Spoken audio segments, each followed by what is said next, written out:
Okay. Oh my lord, I'm trying this out for the first time. I'm figuring things out.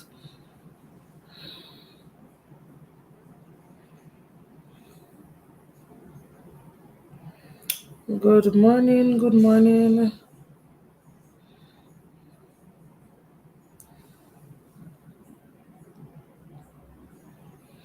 I'm trying to, literally, this is my first time trying the live like this, and I am hoping.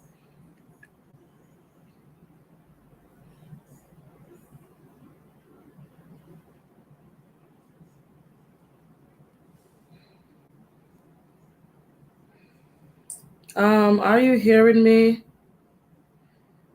Is anyone hearing me?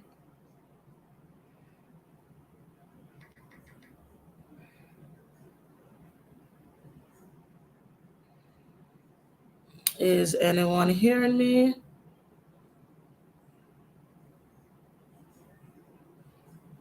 Um,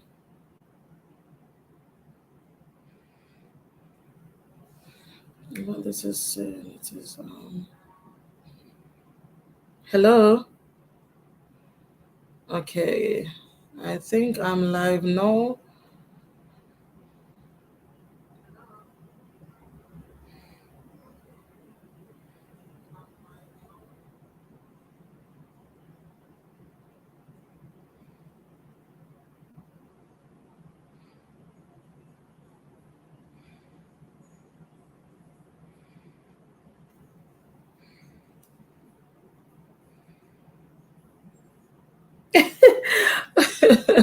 Hi, Terita. Bless up yourself, girl. Um, you probably need your help right about now. I'm finally trying out the live, Terina. And I'm trying to figure out also. Hi, I'm just waiting. I wonder if it's on my page.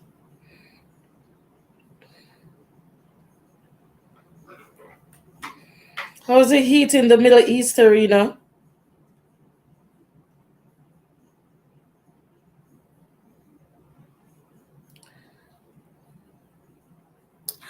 How is the heat? How is it? Is it hot?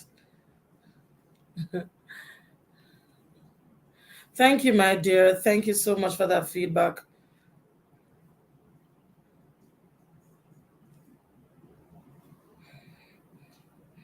I'm trying to figure out if you're here, guys. Just let me know.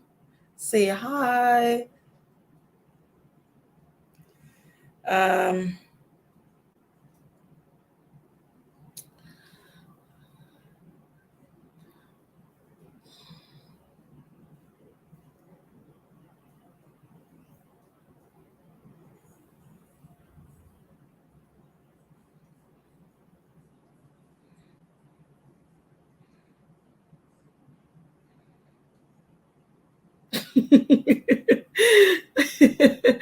lunch and dinner in a one.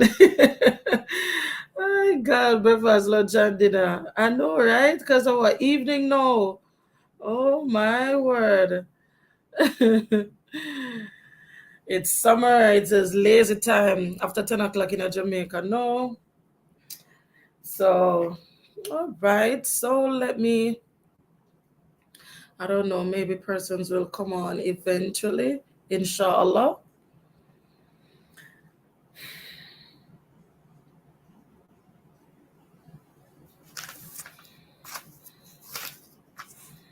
Um,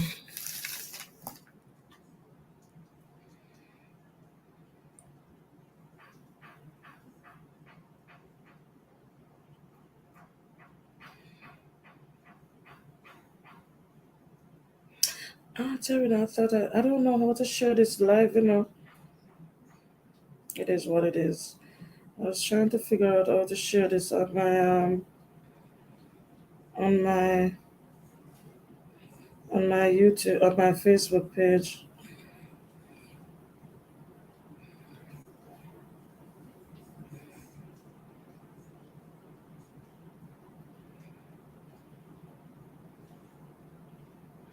On my Facebook page.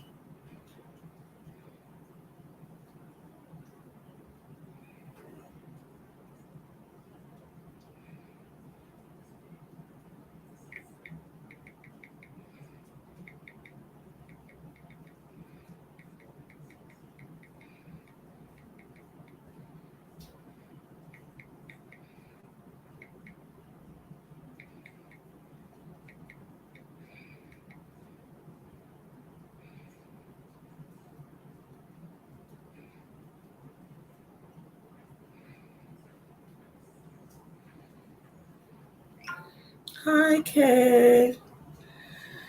All right, so I guess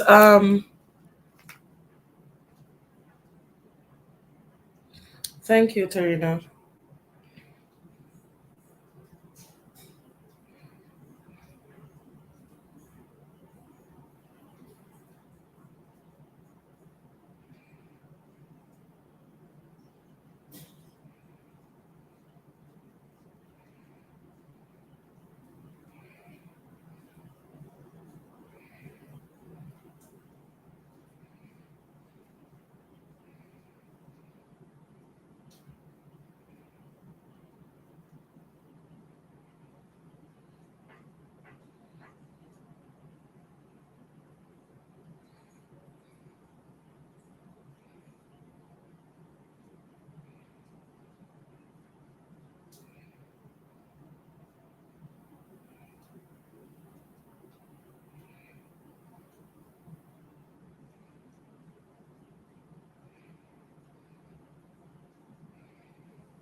Okay, I think it is. It's there now.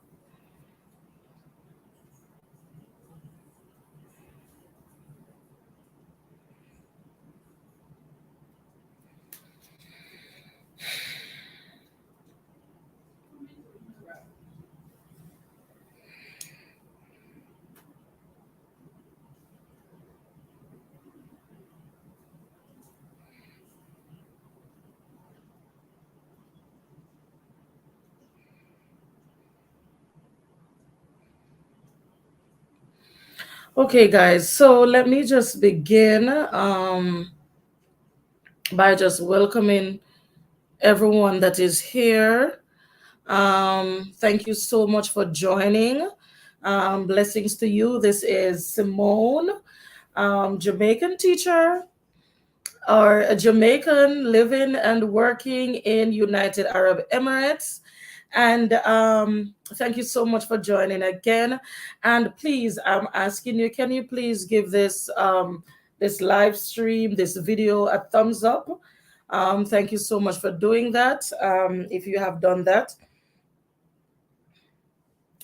and I'm just here. If you have any questions, you can just go ahead and put them in the comment section, and I will just be generally speaking or answering questions that I actually get on a weekly or daily basis from different followers, different subscribers. There are so many questions that um, we get daily as it relates to teaching in UAE. So if you have any questions, you can put them there in the comment section, and I will definitely answer as best as I can.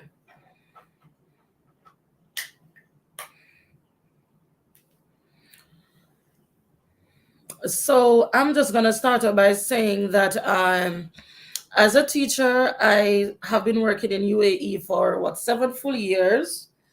Um, I left Jamaica in 2015 and went to UAE. Decided to stay, I guess, for a short time, but that short time has extended into 7 years and going.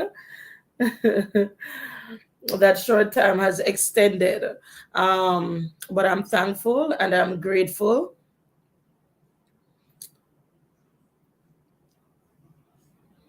And living, teaching in UAE has been an awesome experience, one that has benefited myself greatly and also my family. Um, Yes, Doreen, I'm telling you, time really flies. Sometimes you go somewhere, we always have that experience where we say we're going to do something and we're going to test the waters. So, like going to UAE was like testing the waters. Um, Hi, hi, Mahfouz, a teacher with 16 years of teaching experience in India. Nice. Wow, I think you're teaching what, more than me, or practically almost the same thing. I've started teaching from 2007. Um, yes. So as I was saying before, like actually in UAE, we're when we come to UAE, we say that we're trying to test the waters, especially when we come from the West, where things are, a little bit different. And traveling to the Middle East, it's a new experience for many of us. And a small contract of a contract, your first contract of 2 years, Tarina, yes, turn into 5 years and 7 and 10 and going beyond that. I'm telling you. But it has been a wonderful experience. Welcome, Mahfouz. Thank you so much for joining my live stream. You say you have a degree in BCom. What is that? Is that business communications? I think that's business communication, Mahfouz. Um, so yes, so I've been there for quite a while, and my experiences, I will tell you that currently this is my fourth school. So 7 years and four schools. So that actually tells you that when you go to UAE, you have many, many options. Oh, it's a Bachelor of Commerce. Please tell me how I should start my teaching career in Dubai. Bachelor of Commerce and Master of Computer. Okay, for UAE, I will say to you, Mahfouz, that UAE, the requirement for UAE is for you to have a bachelor's degree in your field of specification, whatever area it is that you would like to teach in. So, for example, you would be a commerce teacher or maybe a computer teacher if you have a bachelor's degree, a bachelor's in education. Because remember, there are different bachelors. You have bachelors of science, bachelors of education, um, business, etc. But your bachelors have to be in education in order for you to be qualified to be a teacher in UAE. Um, having this bachelor that you have and a master in computer, it might, I will not say that it will not get you a job in UAE. It's a possibility because many schools, it varies. You can be so lucky that you apply to an institution, and because you have 16 years of teaching experience along with your bachelor's and a master's, you can land a job because obviously you have been practicing in that field for quite a while, so therefore you are competent enough to be a teacher in UAE. Should I come and try to give interview in school or college through visit visa? Will it be correct? um okay, many persons have tried that. For me, um for most teachers that I know, I will definitely tell you that majority of the teachers, they will get their job from their home country and then travel to UAE, and based on the visa that the school gives them. You do have persons that have family and friends here, and they come on a visitor's visa and look job. No, that is very tedious, but you can try it if you have the opportunity and you want to try. I'm not going to tell you that it's not impossible. You can come on a visitor's visa, but no, you got to be very active. You have to go out daily, drive to the schools, and give them your CV directly. Because if you're going to be here, you want to go in person to the schools and hand them your CVs and just keep your fingers crossed and hope for the best. Because you do have teachers. I've been at schools where I see teachers walk in, and even myself, when I was at a position where I was job hunting, and I did actually do that also, go into the schools, drive to the schools, and hand out my CV, and just hope for the best. Because sometimes when you send it out in an email, it might not be, it might not go in or get to the HR, but if you drop it off directly, it's a possibility. So, Mafuz, I will say that you can do that, or you can try sending your application from your home country. Both. Anyone that you think is best for you, you can try it. All right. Um, Now, when it comes on to teaching in UAE, we know that. Okay, Mafuz, go ahead.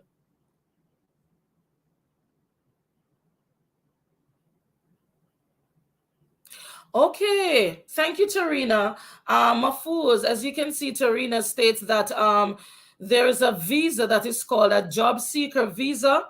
So when you can just go into Google and find that agency in Dubai, or Abu Dhabi, UAE, and apply for a job seeker visa instead of a tourist visa. So you can come on that. Hi, Moisha. You can come on the job seeker tourist visa. eh, Sorry, the job seeker visa rather than the tourist visa. So that I think that probably will be more than 3 months. Would that be more than 3 months? I don't know. I'd basically have to do my own research and look it up and see how that works. I know, yes, they have the green visa that is currently out.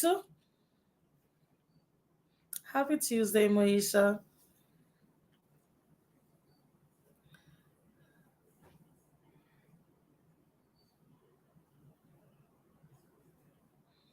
Thank you so much for joining, Moisha. Go ahead, Mafuz. You have another question?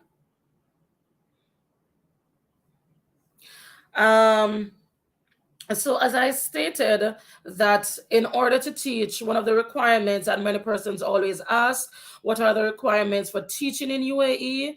And definitely a degree, your bachelor's in education in your specific field. So if you want to be an English teacher, having a bachelor's in English and would be your requirement, plus at least The minimum experience is 2 years. So if you have more than that, that is definitely a bonus for you. And if you have a master's, also that's a plus. But most schools pay you for your degree. They will pay you for your degree and your years of service. Good morning, Ken Loy. How are you? Welcome, welcome, welcome. Thank you for joining, Ken Loy. Mahfouz says, how much minimum salary is expected for a teacher like us? Master in commerce and teaching degree, as well as from India. All right. So let me say to you, Mahfouz, that the salary is very tricky in UAE. There is no set salary for teachers. And I will say, and I don't want anybody to quote me, but it is actually true. There, your passport, where you're from, really speaks volume. It's the truth, like everybody knows that. So a lot of schools will pay you based on your nationality. That's just the plain truth, which live about working here in UAE. So somebody from the Western would may get a starting salary of, say, a minimum of 10,000 dirhams, mafuz. However, maybe someone from India or Egypt or Jordan might get a starting salary at the same school with 6,000 dirhams or 6,500 or 5,005. I am not sure because all schools pay differently.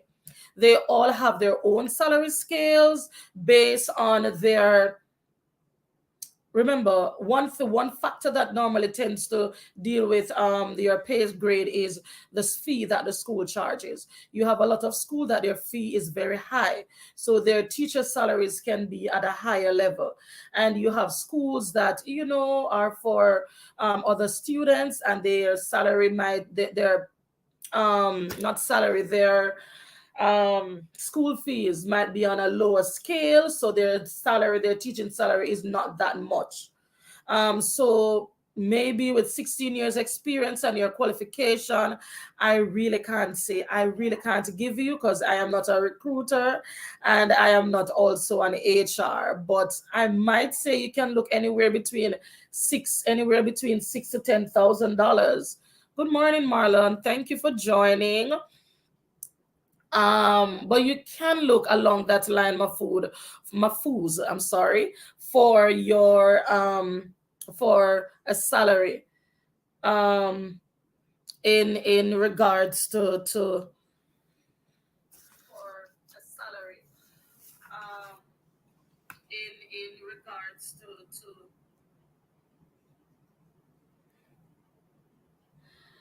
okay.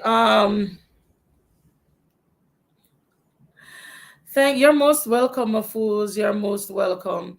um Are there any other questions? So let me continue while the questions are just keep shooting up. Um, okay. Hi, Nicole. Thank you for joining. Do you know if they start doing subject teaching at the primary level? Ah, okay.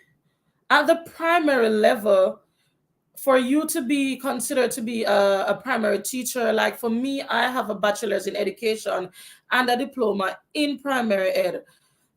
Some schools, I remember back in the days, and I think the government schools used to employ teachers based on subject. So you would have a teacher teaching at the primary level, and they're only teaching English, they're only teaching math, etc. I am now, because a lot of the schools are changing out to charter schools. They So there's one classroom teacher that is teaching the math and the English and the science at the primary level. But I am not sure. You know what? Yes, I am sure. I do have a friend. I do. Yes, they still do that. The government schools still have, because I have a friend, she's South African and she's teaching at the government school and she's only teaching math at the primary level. So, but she's been here at the same time as me. She has been in UAE for 7 years. We started working at the same private school together and she has been employed in the government sector for what, 5 years now. So I still think they do that.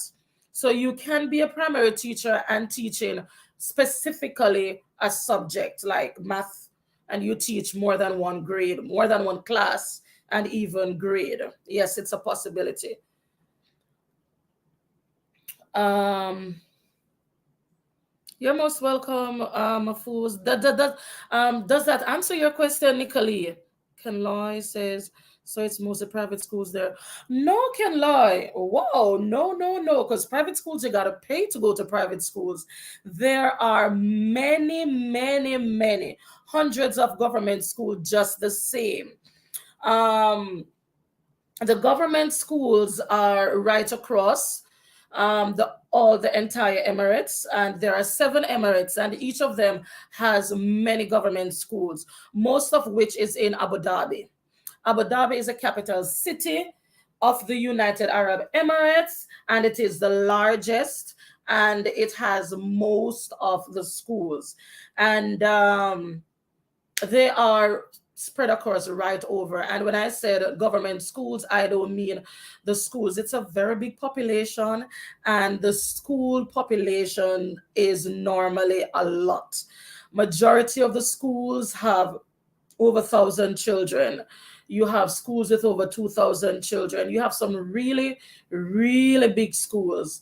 And so it varies a lot. Private schools, government schools, charter schools. The charter schools are semi private and semi government owned. All right. Okay, Leighton says, what is the success rate for people who visit and seek a job while there? Actually, to give you a definite answer where the success rate is, I really can't say, but I do know persons that have been here, friends, husbands, and they've come and they've looked jobs and they've gotten jobs. It just depends on the field. I will, and your determination and your will to get a job, because some persons are very laid back and they will just send out a few applications and don't follow up. You have to be active, you have to be proactive, you have to want a job, and you have to just go about just searching for one and try your best to get it and just not settle, or just put yourself out there. But it is a possibility. Giving you an exact percent, I really can't say, because it depends on the field that you're looking a job in.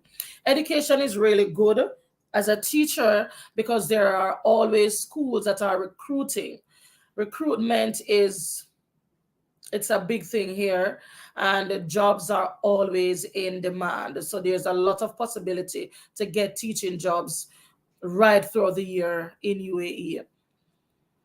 um, you're most welcome, Nicole. You said, I am currently in college, but my degree will be in primary education, specializing in math and science. Okay, but that's good. As long as you're doing a degree in primary education, you are a candidate, Nicole. You are a candidate for getting a job here. So your next step is to, finish that degree and get at least 2 years experience, and then you're on your way and you can come here. Yeah, definitely, definitely. You won't have a problem. You won't have a problem. I guess where are you from, Nicole? Are you, as you all know, guys, I'm Jamaican and I'm home currently for the summer, soaking up some of the island sun.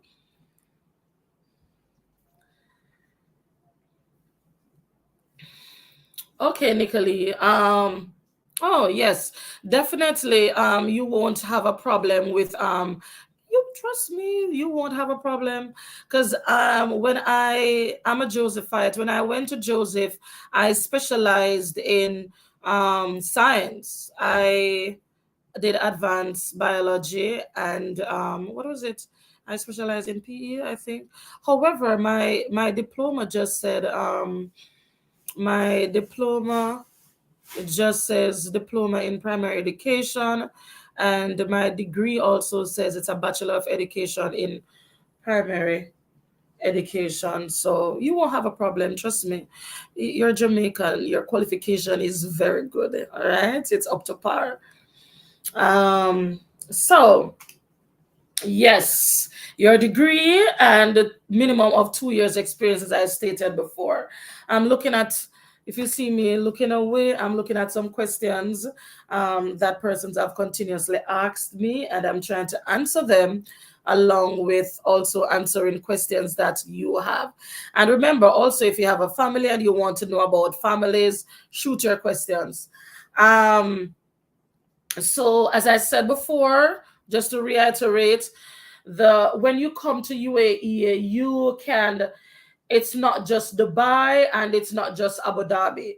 There are 7 Emirates, and you can get a teaching job in any one of those Emirates. And to be honest with you, especially if you apply through the Ministry of Education, which is the government schools, at that point in time, you won't know if your job is in Abu Dhabi or Dubai. You actually won't know um, which Emirate you are going to teach in. That is something that is quite touchy because they will give you the job, but they can place you anywhere. You can get a job in Fujairah, Ras Al Khaimah, Sharjah, Ajman, and those are the Emirates and Al Quwain. 7 Emirates, the most popular ones that everybody loves is Dubai and definitely Abu Dhabi, but it goes right across the board. Um, Right. See, Tarina said she specializes in reading and literacy, and she's working at the primary level. Definitely. Because, in Jamaica, we have to specialize in something when we're doing our degree, but it doesn't take away from the fact that you are certified as a primary education teacher. So you will definitely get the opportunity to teach as a primary teacher. What's the opportunity factor for a guidance counselor? Okay, guidance and counseling, I will say that that's a very sticky area, to be honest. Why? UAE's first language is Arabic. No, there are many, majority of the schools that, like all the schools, speak Arabic. The kids and their parents, their local parents, because you don't know which school you're going to be placed. So the local parents, they speak Arabic. The language also, in terms of writing, documentation, everything, those things are also normally written in the language of the country. Hence, they normally require a bilingual person to be a guidance counselor, because you need to be speaking and writing the language in order to communicate with the parents, the boards, even the education ministry, etc. Definitely being bilingual as a speaking Arabic and English is one of the must have with that. Being an English person only, English speaking person, I think you would basically have to get a job in one of those international schools that just cater to English speakers or foreigners or expats. Because especially in Dubai will have some schools that are just like probably 99% expats. So being a guidance counselor, you may be able to get a job as a guidance counselor and you do not speak the Arabic language. But for the majority, I think knowing the language of the country is definitely a requirement. Ken Law, did you say you specialize in PE? No, I don't specialize in PE. No, When I was going to college, um, I did advanced biology or advanced science as in the primary years, and then I also we had to do what you call it, oh my god, I left college so long ago. We had to do a practical, yes, we had to do a practical subject, and my practical was PE. So as I'm saying, it doesn't matter, my degree still, my diploma still says primary education. I didn't do PE. You know, in Jamaica, we definitely for PE you would have to go to what's the name of the school in Spanish Town? GC Foster. GC Foster to do physical education. Hi Krishna, thank you for joining. I have 5 years of teaching experience. I am currently pursuing my PGCTL course from Sarasa. That's India, right? Is there good demand for math teachers in UAE? Um, there is a demand for teachers right across the board in UAE, I will say, because persons come here and they come for different experiences. They come and they work in a specific field and then they might go home. So there's always job for math, English. It doesn't matter what area you specialize in. There is a job opportunity for you. So maths definitely is one of those subjects that are in great demand, at the secondary level, etc. So there is a possibility for you to get a job as a math teacher with your years of experience and your qualification that you have, Krishna.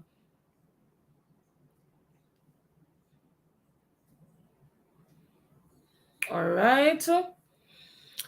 Keep those questions coming. Don't forget, guys, give this video, give this live stream a thumbs up. Okay.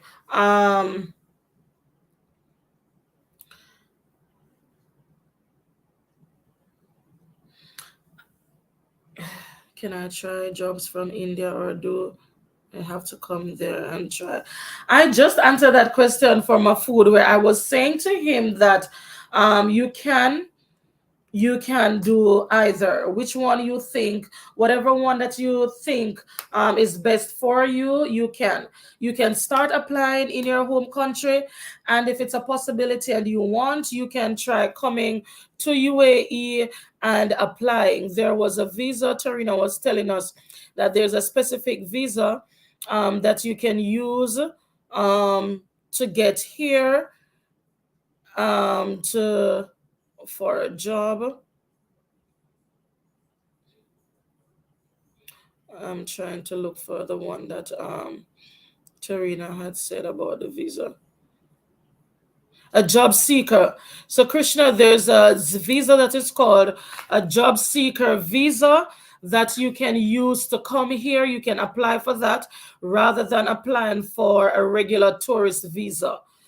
They have a new visa that you can use, and it will be able to help you stay in the country and apply for jobs that you want. And as I said, if you're in the country, it would be best to go out door to door and drop off the CVs, your CVs personally.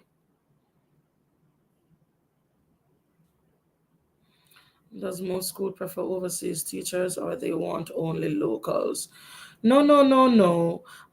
They don't only want locals. And that is why the country has so many expat teachers, because there are thousands of schools. I'm telling you that it is a country that has lots of schools, and with big schools, there's a demand for teachers, and not locals. They need the international teachers. And Krishna, there are many Indian schools. There are schools there with Indian curriculum. So let me talk about the curriculum now. So in UAE, there are several different schools, and they all do different curriculums. But the most common curriculums are the US curriculum and the British curriculum. Those are the most common ones that are done at most schools. However, you have schools that do, you have Canadian curriculum schools, you have Indian curriculum schools, because I live in the Western region and there's an Indian school there because there's a big population of Indians in my community in the Western region, and they do have an Indian school there with I think maybe thousands of children that attends that school. You also have Indian schools in Abu Dhabi. You have them in Dubai.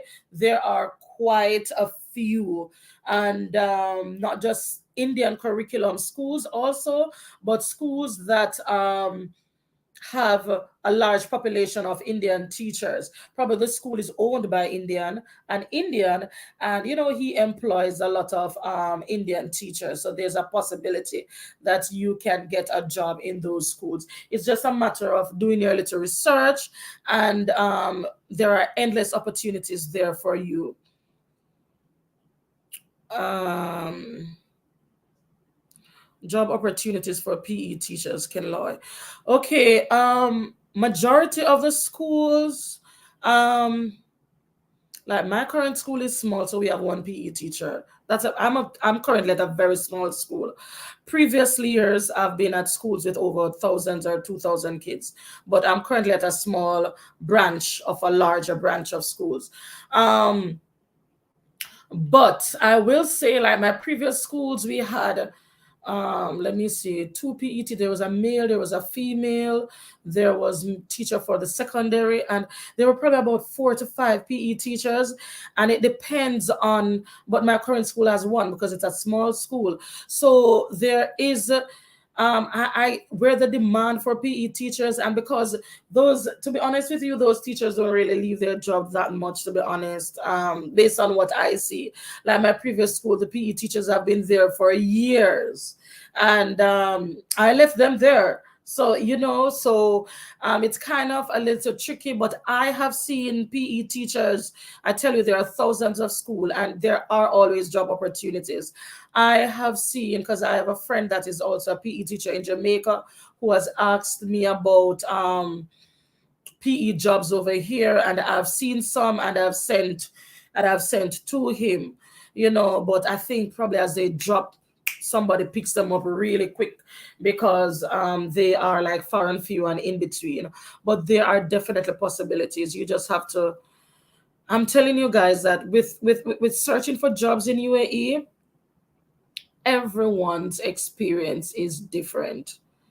I have friends that I've sent information to, and they receive their job within a day, within a week of sending their CV to a school. They get a call. And I have friends that have been sending jobs, to be honest with you, for maybe 4 years, and they still haven't gotten any job.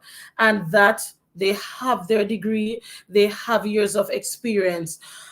So there's nothing set where I can say it's a definite. You will have person that's saying, but I've been sending jobs for months, and they haven't gotten any response. It happens to many people. Persons get jobs quickly within days of submitting a CV. Other persons, it takes weeks, it might take months, it might take years, or to be frank, just being truthful, it might just be that you never get an opportunity. But I must say to you guys that don't take it for granted that UAE, like you have to come to UAE. The Middle East is very large. There you can try Bahrain. I also have said that I would go to Bahrain to teach. I have seen, and there are Jamaicans in Bahrain. There are Jamaicans in, to be honest with you, every Middle Eastern country that you can think of, and their qualification, their application process is basically the same.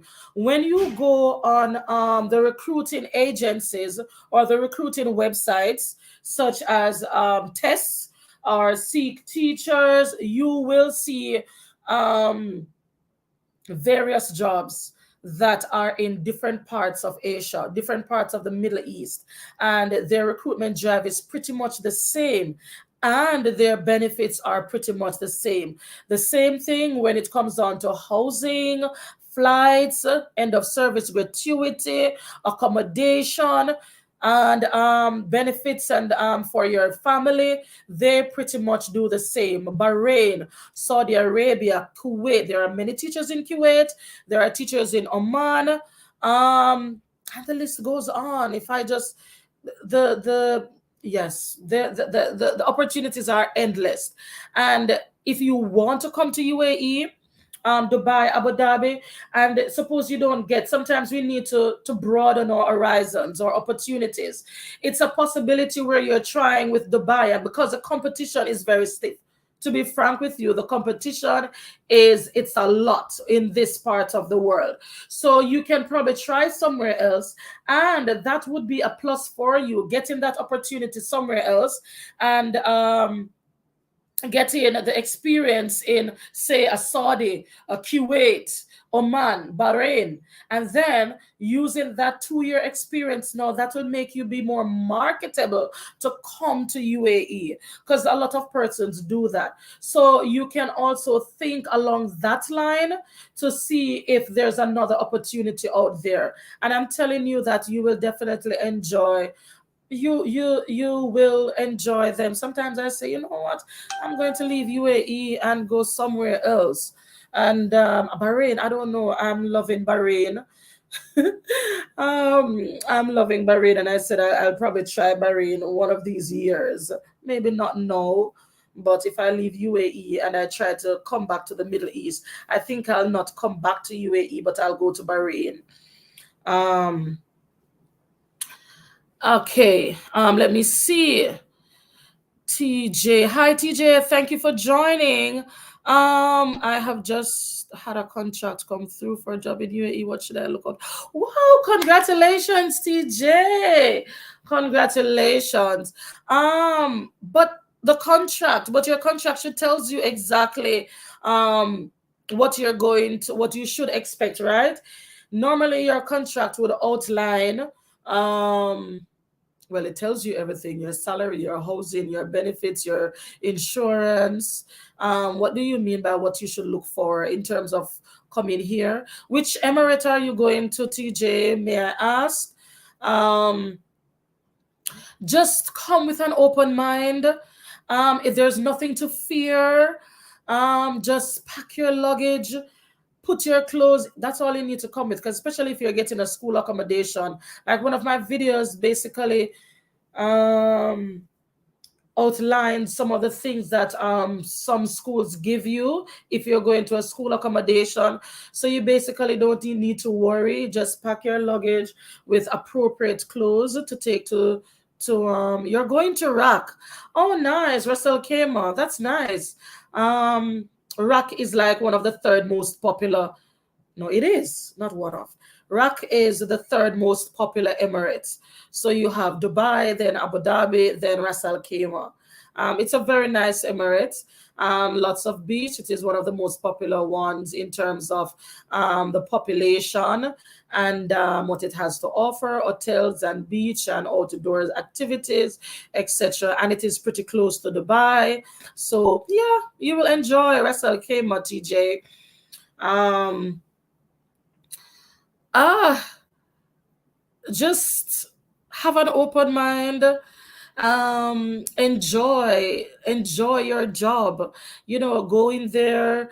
When it comes on to the teachers, you're going to be new, and it is just putting on a smile on your face and just be normal, be you, and you will definitely shine. As long as you're doing your job and you're doing what is required of you, you're not going to have any problem. And remember, now when you get a contract for 2 years, it's your first contract. You have your probation, depending on the school. Some schools have 3 months probation. Some schools have 6 months probation. And as long as you pass that probation, it's like, yes, they'll give you your letter, say, congratulations, welcome to this and this school. You have passed your probation, and then you can breathe a sigh of relief. To be honest with you, during your probation, you have some schools that will do a lot of observation. You have the walkthroughs, your vice principal, your head of department, or your principal. They will do come to your class. So that's something that you would expect. They will come to your class and they will see, they are looking, and they will provide feedback on your teaching, you know, your teaching and learning experience, what they see you doing, and also how you interact with the students and the different materials, just what how you teach in your class. And they're looking for classroom management, how the students are behaving while you're teaching, how do you respond to the students. There are many things that they look for, and they will provide you with feedback. So don't be nervous, just be yourself. And I must say, when you enter that classroom in August, own that classroom when it comes down to the kids, because they will try to test you. They, hey, hey, they will try to test you. So, especially the boys. The girls are normally very nice. Um, and if you're going to an international school, you won't even really have a lot of problems. The local school is the ones where the children will probably be more, testing.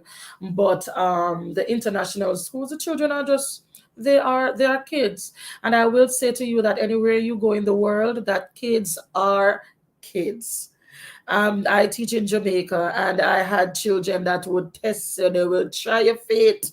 They will test you. So you just have to be that stern teacher who would not stern as in fearful. You don't want your kids to be fearful of you.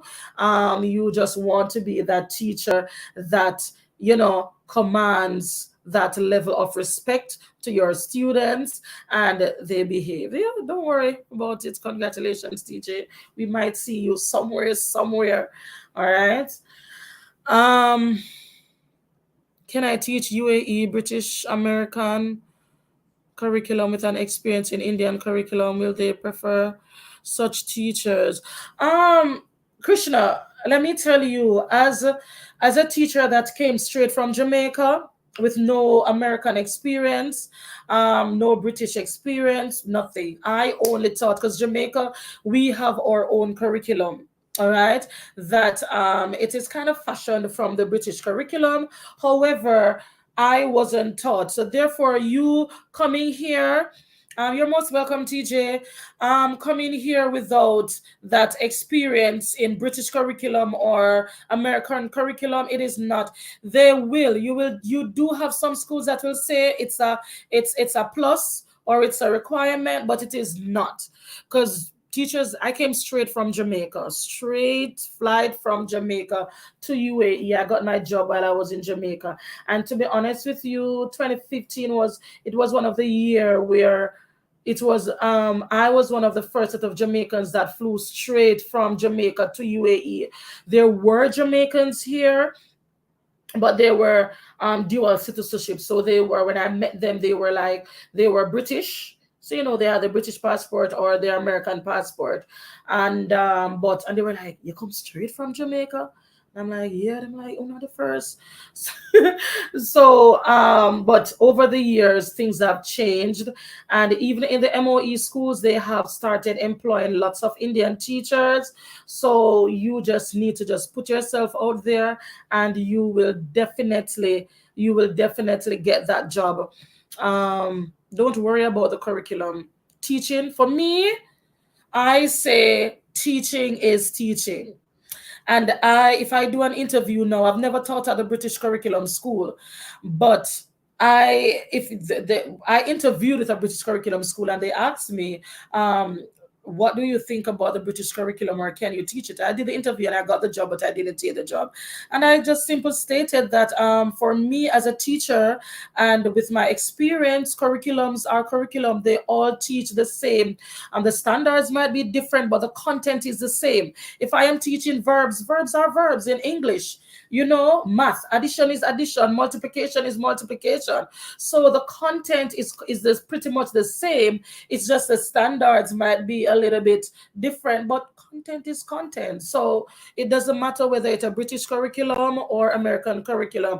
Just go for that job, apply, and you will get you will get the opportunity to start one of the jobs. Don't worry about the curriculum, just apply and you will get through. If that job is for you, you'll get it. Hi, Suzanne. Thanks for joining. What are the job opportunities for a family and consumer management teacher? For a family, for a family, for a family, consumer management teacher. You're most welcome, Krishna. Um, so for the job opportunities, the other day I watched this video on YouTube of this Jamaican girl also. She came here. I started following her. She came to UAE as a visitor. She visited UAE with her aunt, and she is now a marketing I think a marketing manager. Tarina, have you seen her? I think I see you following her too. She's a marketing manager now in the hotels, and she started out as a front desk operator, something like that. And she's a Jamaican, and she came over here not to look for any job, but she saw jobs and applied for them and got them, and she's working now and running some hotels, and I think she's probably here just for 2 years or something. Thank you, Tarina. um so for I'm not sure, consumer management teacher. I don't really know. I think that probably would be at the secondary level or maybe at the tertiary level. Definitely as a primary teacher, I'm not sure about that content area. But as I said, maybe up in the secondary levels, or at some college level, maybe they would have persons in that field. But it's a possibility. And probably even the fact that you're a teacher and it's consumer management, you can probably even try looking in a field of maybe managing something in the hotel industry is really big over here. You can probably get something in that field. It's just probably just broadening your horizons, because I'm not sure about that in terms of content. I know being a subject teacher in terms of science and math and the English, those are the most common ones. IT, etc., social studies. But consumer management, I really can't speak much on it. Um, but it's a possibility that jobs like that is out there. You're welcome. Thank you, Tarina. Yes. Qualifications and experience is way more important than curriculum experience. Definitely, definitely, definitely.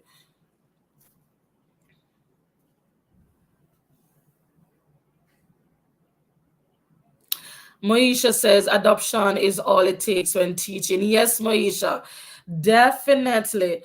All you want to do is just adapt, you change, you see what is there when you look at your curriculum, or whatever it is that you need to teach. You just need to be adaptive. It doesn't matter the curriculum. I know that I can also teach at a Canadian curriculum school. Have I ever taught? No, but I know that I can teach it. You just have to be positive, have that mindset. And when you are interviewing, you tell them, yes, you can teach. Yes, I can teach. I've never had the experience, but I am confident that my experiences and my qualification can, it allows you to teach that subject, to go ahead, and you just have to be positive, and you have to show them that you're confident in what you're saying, and you know your stuff. So don't worry about the curriculum. Okay, Krishna. um in terms of family, there is there so, many persons ask me this. Ken Lai says home economics, you know home economics, I think, is done. Well, home economics is definitely at the secondary level, and I really can't really speak that much on it. But I do know that there's home economics in some secondary schools, maybe not all. 'Cause you see, let me tell you, UAE is one of those countries where, like, the students, the expat population is so quick on education, certain fields. You see, like the Indians, oh my God, there are some brilliant set of people.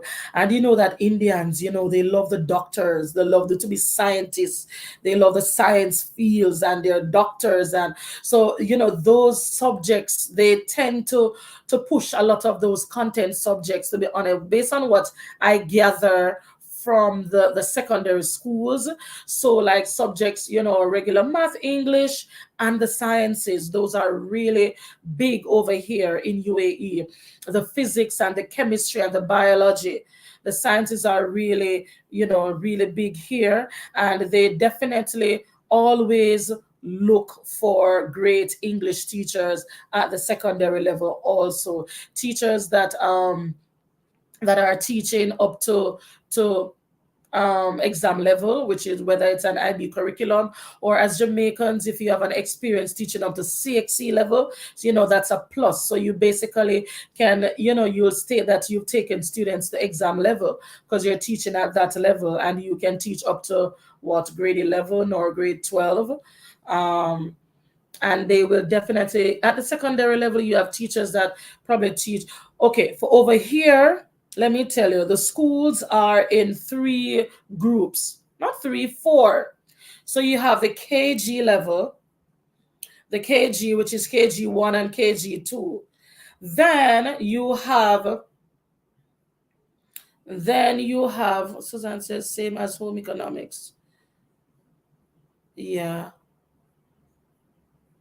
Um,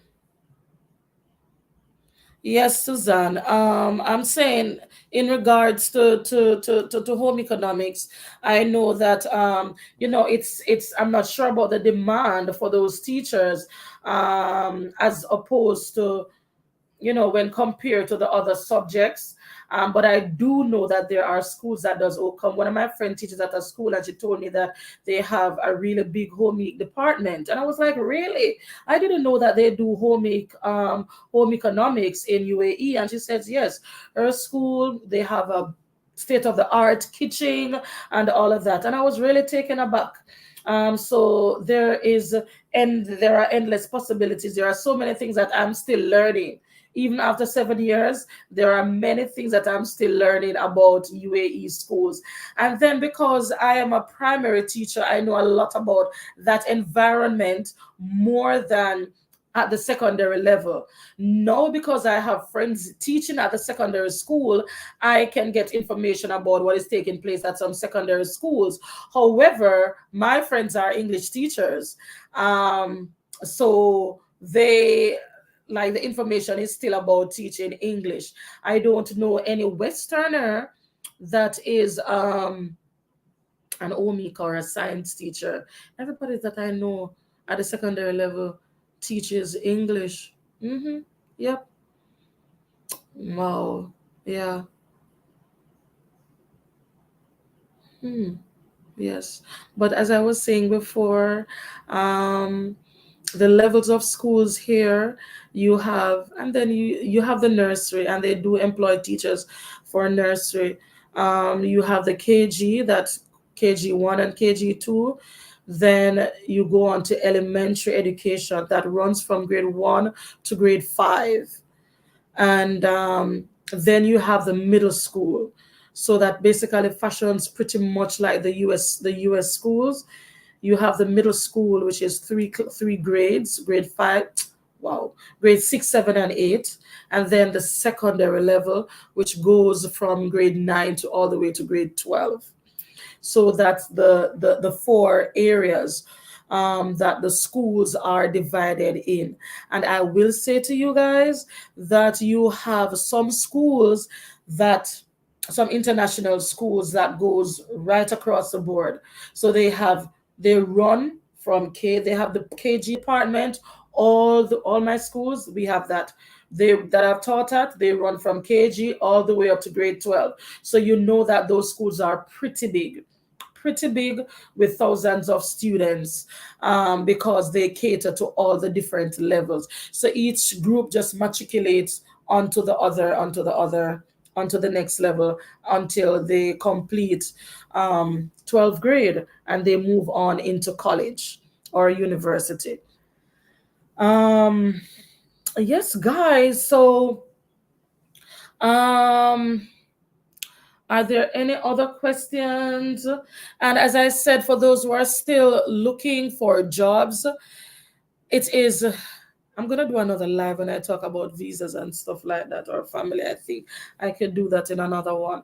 But when I speak about jobs, guys, don't take it for granted. Like, to say that it is, we're in July now, August. Someone messaged me and said that she hasn't gotten any documents from the school. She has gotten a job, but I'm like, when it comes on to some schools, HR work very quickly.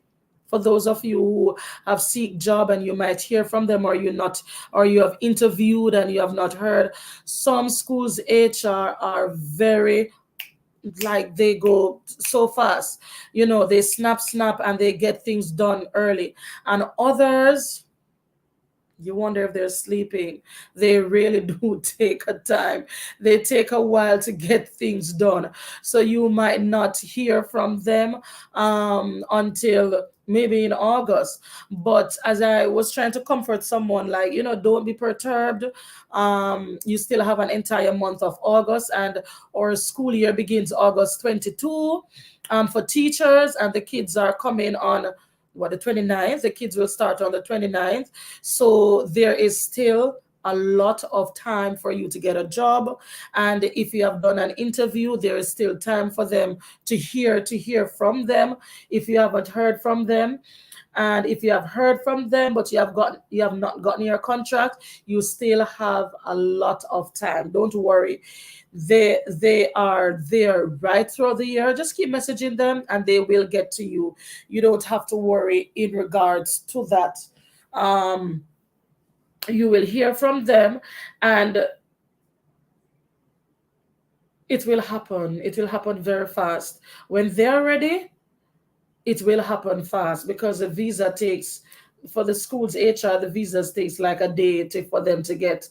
So I think the only thing that probably takes the longest is getting your documents, probably into the ADEC pass system. That might take a while, because sometimes when you put your documents in there, it is asking you, like, saying something is wrong, etc. That would probably be the only thing that takes a little time.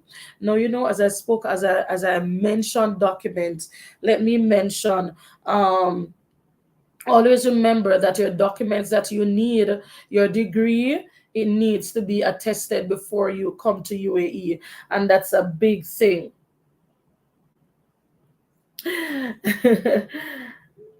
Oh, thank you, Tarina. And I was just about to mention that, as you hear me say, did you get any info? Sending documents a queue to be attested. All right. For me, when because someone asked me, and as I said, I went about looking for myself, Tarina, and the MOE schools, as we can see, because I have a friend that got a job in the MOE school. However, it depends on your degree. So she has a master's from a US school. No, the US school is asking, no, MOE requires her to get the attestation from her US university. Hence, she has to send her master's to US to get it attested, and then they will send it to the UAE embassy there, etc. No, that's a whole process. I think it costs like 500 US dollars, to be honest with you. Yes, that's a lot of money. However, for our Jamaican degree that we have from, whether it's Michael, St. Joseph, the MOE schools, I realize that is asking for the attestation before the teachers get to UAE.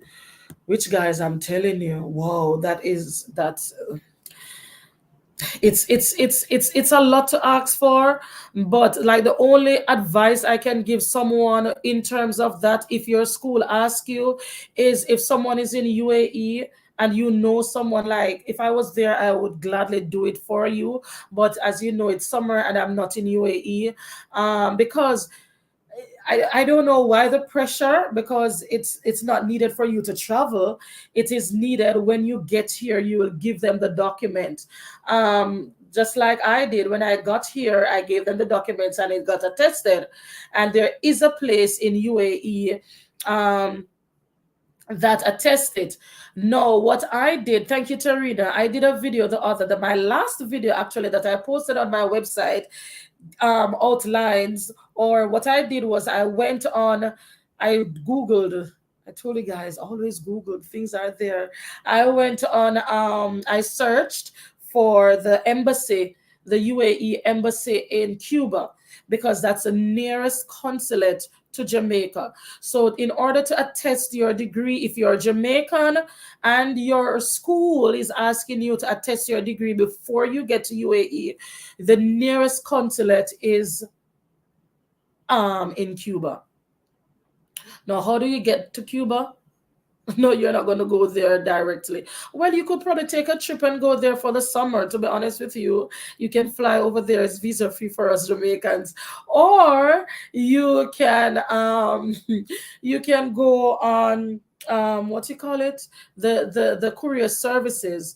And I will say to you, like we are living in a time where we just have to trust these people. I trusted DHL when I was doing my passport. I send my passport, my son's passport, from UAE to England. I commission, send it to Jamaica. Jamaica send it back to to England when they were finished with it, and then England send it back to UAE, and that's how I got my child's passport renewed. And I'm gonna do the same process when mine is I'm gonna do the same process when mine is expired, because that's the only way that we're going to get it. Jamaica doesn't have a UAE consulate in UAE, so in order for us to get our documents attested, we have to send it to the English Commission all the way in England, High Commission. So if you're in Jamaica and you need your degree attested, if they ask you, I pray that they don't, but I know the MOE schools ask you, just go to DHL or FedEx. And my last video gave I did clippings of the company, their email, their phone number, their address, and just information, even the person name, the consulate name. The information is there on my last video, so if you check it out, you will see it, and you can just screenshot it, or even Google it if you want, and you will find the information of the consulate in Cuba where you can go to get your degree attested at the Cuba consulate, the UAE consulate that is in Cuba, because that's the nearest place for Jamaican. And don't worry, I am not gonna speak bad about DHL or FedEx. For me, they're trusted companies, and they've been around for years. And when it comes down to birth certificates and all of those things, they have it. Persons have sent, because that's the only way to courier something. So you're gonna get your original and your copy. And if you call them, all you need to do is make a call or send an email to notify someone, or to get that specific information. Maybe you can get a specific name or an email that you can send to someone directly, and so the DHL would go to that person at the consulate directly, and they will just get your document stamped and return it to DHL, and you get it, and you are able to upload it to your school's HR or MOE or whosoever requires you to get that document attested. I think that's the only thing that is needed to be attested by MOE, by the consulate, just your degree, because everything else, um, and you have to get it attested in Jamaica first. So the consulate in UAE is the last one. The consulate in Cuba would be the last stamp. So you would get it attested in Jamaica first. First, or Minister of Foreign, no, Education. First, the Minister of Education, and then you go to the Minister of Foreign Affairs, and then you go to the UAE consulate in Cuba. And that goes for anywhere you are in the world. Because when I did my research about attestation of documents, if you're living in India, if you're living anywhere in the world, South Africa, that's the process. Get your degree attested by your Ministry of Education, then the Foreign Affairs in your home country, and then the UAE embassy or consulate that is in your home country. So three attestations that are important to prove that your degree is authentic. All right. So that's a process where that is concerned. Um,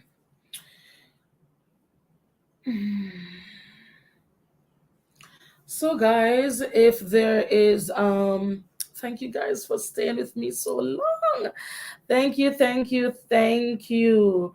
Um does anybody have any more questions in regards to that you would like to know about coming here in UAE? Now, remember, guys, as I said before, recruiting is right around the year. So don't worry. Don't think that if you don't get a job for August, all is lost. Mm-mm. Just keep applying. I know people that came to UAE in September, in August, in not August, in September, in October, November, January, February. I have friends that came here in February, in March.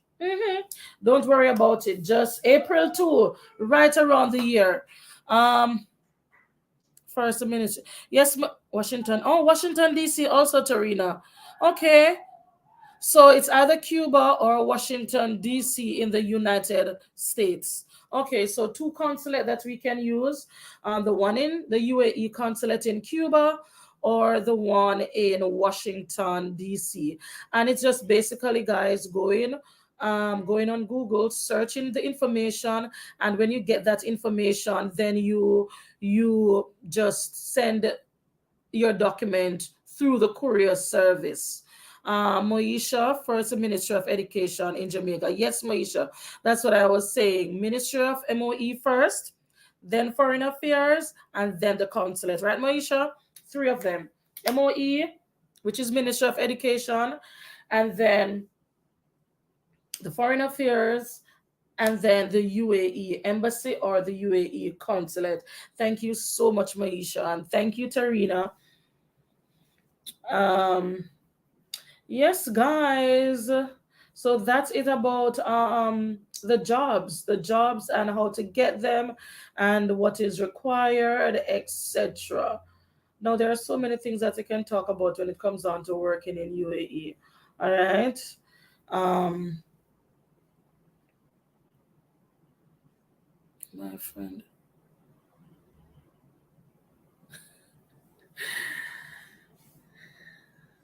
Thanks, Tarina. What to pack? Must-haves. All right. Pack your clothes, pack yourself. Food, guys.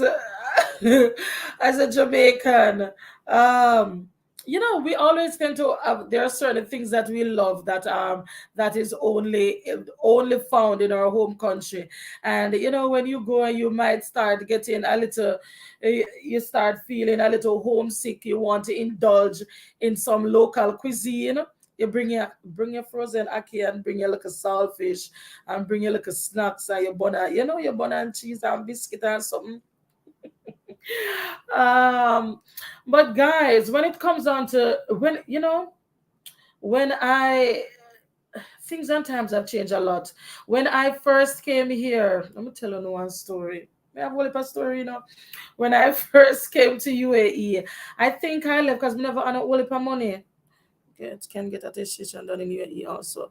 Yes, Maisha, and that for those whose school doesn't require them to attest their documents before they leave UAE, because that was just for the persons, especially for the ones who are going to the MOE schools that are demanding that they get their documents attested.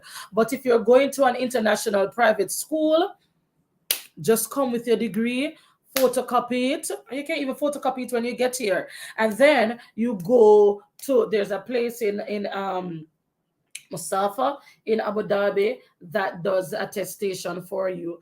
And I didn't do my attestation when I got. Oh my God, I thank God every day for my first school that I came here, and I can proudly call their name Madar International School in Alain. I can proudly call their name. That school, oh my God, I didn't have any problems when I started out in that school.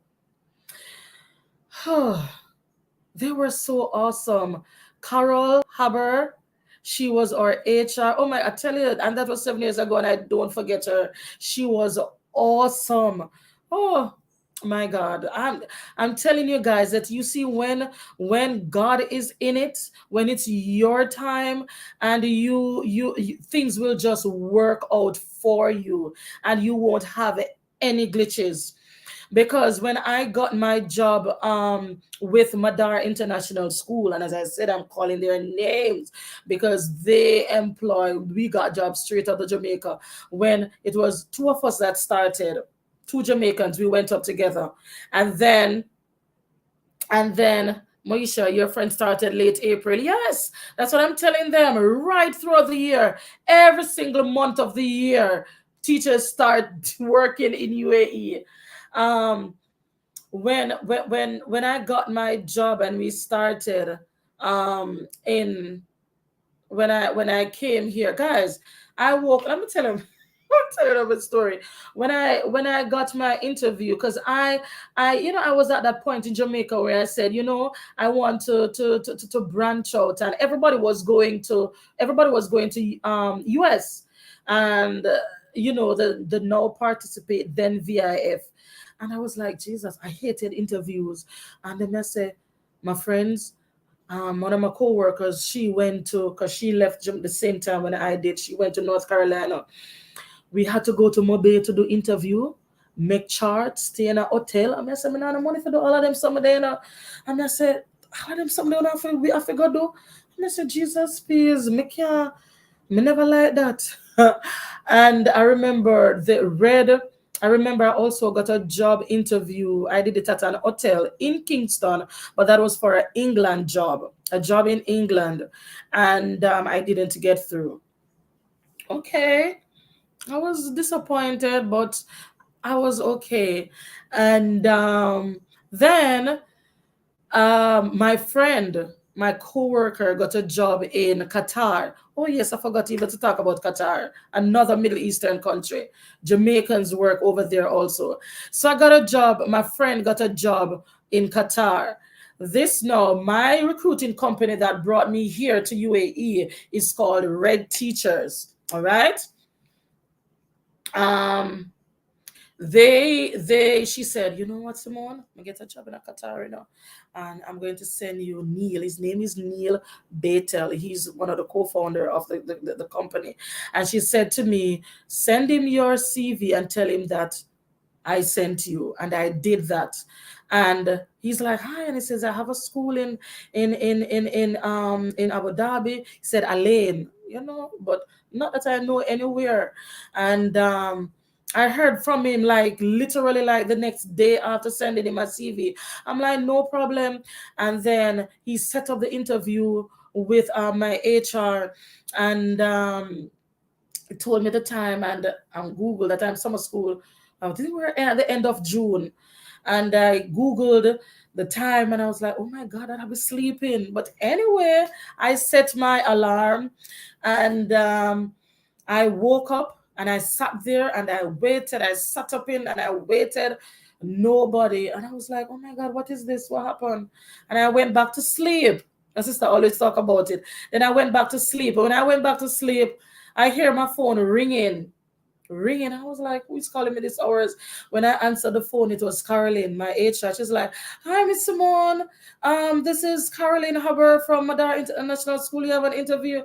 And I'm like, yes. She said, are you still up and ready? And I'm like, yes. Can you give me a few minutes? And she said, okay, then we'll call you in like 10 minutes. And I just get up back, put on my dress and fix up my face and sit up and get back alert. I was sleeping. And then they called, and it was my VP, Miss Jessie. I love her so much. She is from Lebanon, and my VP, and we're still friends. I'm telling you. And the VP, he was a white, he was a British, and he was so nice.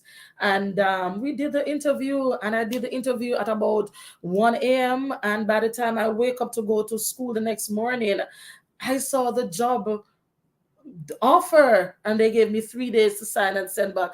When I went to school, the summer school just started, and I tell my coworker, and I'm like, what? And I'm like, I'm afraid. And I'm afraid of what? Go on, Stewie. I'm like, but it's, although I did an interview, I was still skeptical because it was UAE. But by the grace of God, 7 years, and I'm still standing and enjoying it. I tell you, that's how we have story time. Yes, and I got that job and we started. And when I left UAE, Jamaica with I think maybe about $150, little bit of money that don't it? Yes. And we never had no money, to be honest with you. And they paid for the flights, as you know. I know when you hear those things, you're saying this is sounds so good to be true. They're paying for your flight from UAE all the way to from Jamaica all the way to UAE. That year I had booked a summer, and I went to Florida and I had to cancel. I went to Florida, and while I was in Florida, I was communicating with her same way, and I had to change. I cut my vacation in Florida to go back to Jamaica in order to fly to UAE. Um, but when I got there, I remember when we landed in Abu Dhabi, then another girl that she's Jamaican, and my coworker contacted her too, get me contact, and then she emailed me and asked me, and she got the job also. So then I felt like we were saying, oh no, we have a partner, and she was saying, no, so now we have each other. So that made me more comfortable knowing that there's another Jamaican, and we spoke over the phone. I tell her about the interview and everything, and she got the job, and we became buddy, and we traveled together. We told the HR, please put us together. And they were like, no problem, and all of that. So we traveled all the way to UAE. So, things were a little bit easy for me. When we got to Dubai airport, because the flight was delayed, we start fret because there was nobody to pick us up. We are fretting now. I said, Jesus Christ, what is the people in Carol come here and we don't know where we are go? There's no driver. While we are called, because we got there like early morning, like about 1 a.m. So everybody asleep. We fret. we call Caroline, we call her. So till, but eventually when morning broke, she called us back, and she's like, the driver was there, but you guys weren't, so he left and all of that. Don't worry, take a taxi and come to Elaine. No, that was another story. Anyway, guys, but and my school, when we went there, they loaned us some money. I'm telling you that things are so different. Some schools will not give you. My school gave us a salary advance to start off, and plus they had packed a little stuff in the apartment because we got sheets, bedspread, the whole set. We got pots and pans and food. breakfast items, egg, cheese, milk, bread, fruits. We got those little things as welcome package, toiletries, and they gave us a salary advance. It was 500 dirhams at the time, but that 500 dirhams lasted for the entire month. To be honest with you, nowadays 500 dirhams can't last you that long, but it was, they gave that to us, and we were able to buy, other little nicks and knacks like broom and mop and those little things. But it was wonderful. So I'm telling you, my startup experience was really not that bad. I Sahad Aris, thank you for joining me. Thank you, Kudi. Tarina, thank you, Kudi. Um, Sahad says, I am doing my bachelor's in French linguistics, but I have no experience as a teacher. I was thinking to try for assistant teacher post in UAE. What do you think? Um, you can try, definitely. And it's not, there are many assistant jobs that are here. Mind you, the assistants normally stay quite a while though. But the many schools do always look assistance, and plus there are new schools, there are always new schools, guys. There are always new schools that are building, and those new schools also need new teachers, and they need new TAs. So there's nothing wrong with applying for that teaching assistant job, so hard.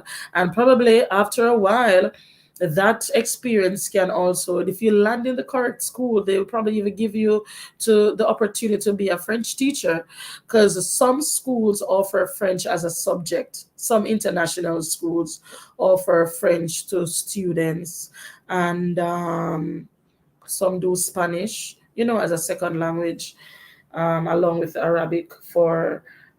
So it's a possibility, my love. Nothing is impossible.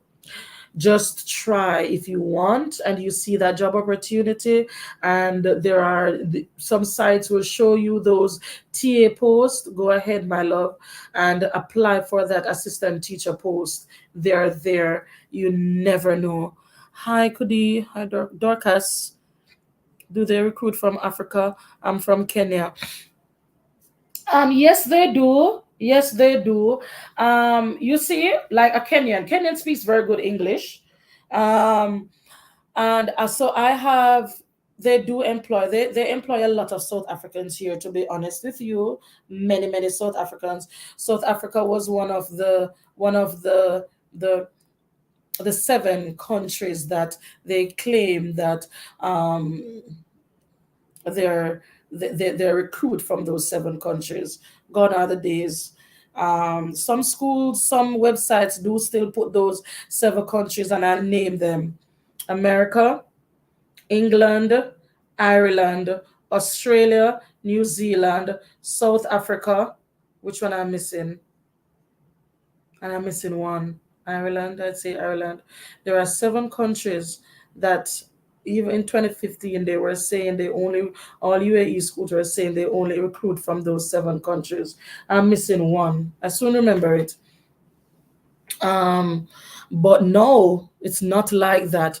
They do employ, they do employ teachers from African country. You just need to get, just try, do your application. I had, I was working at a school, and I had a Kenyan teacher there. So it's possible, my love. Don't worry about it. Just go ahead and do your application, and see where it takes you. Yes, French teachers are needed at the middle and high school. Yes, Tarina. French teachers are, yeah, middle and high school level. Hello, I am qualified teacher from South Africa. My wife is also qualified. Hi, Sydney. We are married under customary law here in South Africa. We are a 9-month-old baby, and we are looking to teach in UAE. Hi, Sydney. You won't have any problem getting teaching job if you both are qualified teachers from South Africa. As I said, South Africa is one of the top, is among the seven countries who they deemed fit as English speakers to work in UAE. Let me try to see if I can remember them. Probably I remember all of them by writing down. I remember Ireland, England. I'm missing somebody. England, New Zealand, Australia, US. Oh, it's Canada. Yes, I left out Canada. US, Canada, and England. One, two, three, four, five, six, seven. Yes, the top seven countries. And I went on a recruiting website the other day and I still see them having these seven countries saying that recruiting will only be done if you are from Ireland, England, New Zealand, Australia, United States of America, Canada, and England. But I am Jamaican and I've been there for 7 years, and I have so many Jamaican friends. We speak English, don't we? Yes. And I have so many Jamaican friends, like my dear friend Tarina that is here, and also Moisha. And we are Jamaicans, and I have many other friends, and they employ us straight out of Jamaica. So don't worry about these. You will get a job as long as you have that qualification and that experience. You are a top contender. All right, don't forget that. And Sydney, definitely, you are, as I said, a top contender in getting a job. So you can apply, both you and your wife. As a South African, I have many South African friends also, both colored and white. Yes, I do. Yes. And yes, I know many South Africans. I've worked with South Africans in every one of my schools. I have great South African friends. And will tell you about.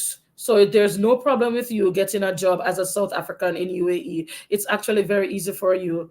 When you go on those websites, just send in your application and you will be fine. You're most welcome. Could you?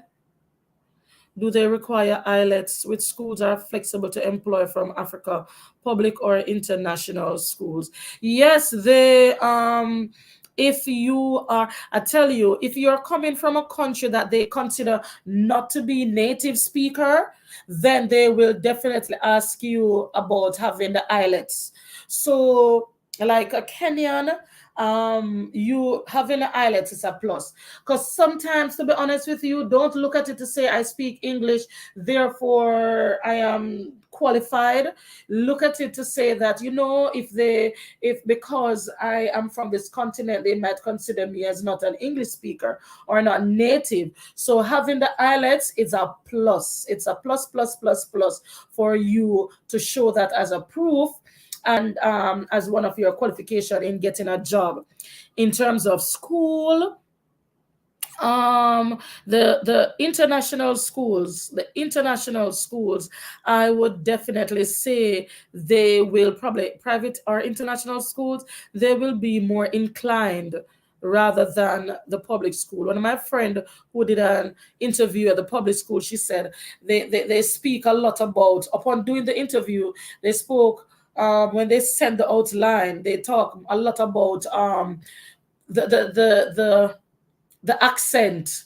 They're looking for a particular accent that the teacher should have in order for them to consider, for you to qualify for to be a teacher. And I think too, especially if you are English, if you are going at a secondary level as an English teacher, your accent, they're wanting, that I can't even tell you what accent, but they love the British and the American accent.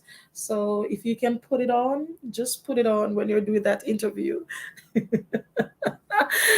um, but to be honest, just go when you're doing that interview, put on your speak, as long as you are not chopping off your and your and your and you and the overemphasize on the age. They look at those little things.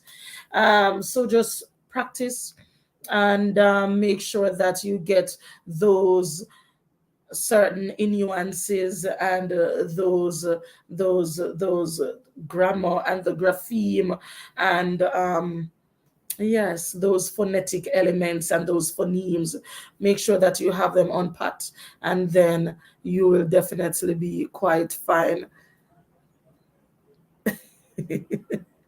Oh, Maisha, you're not there yet.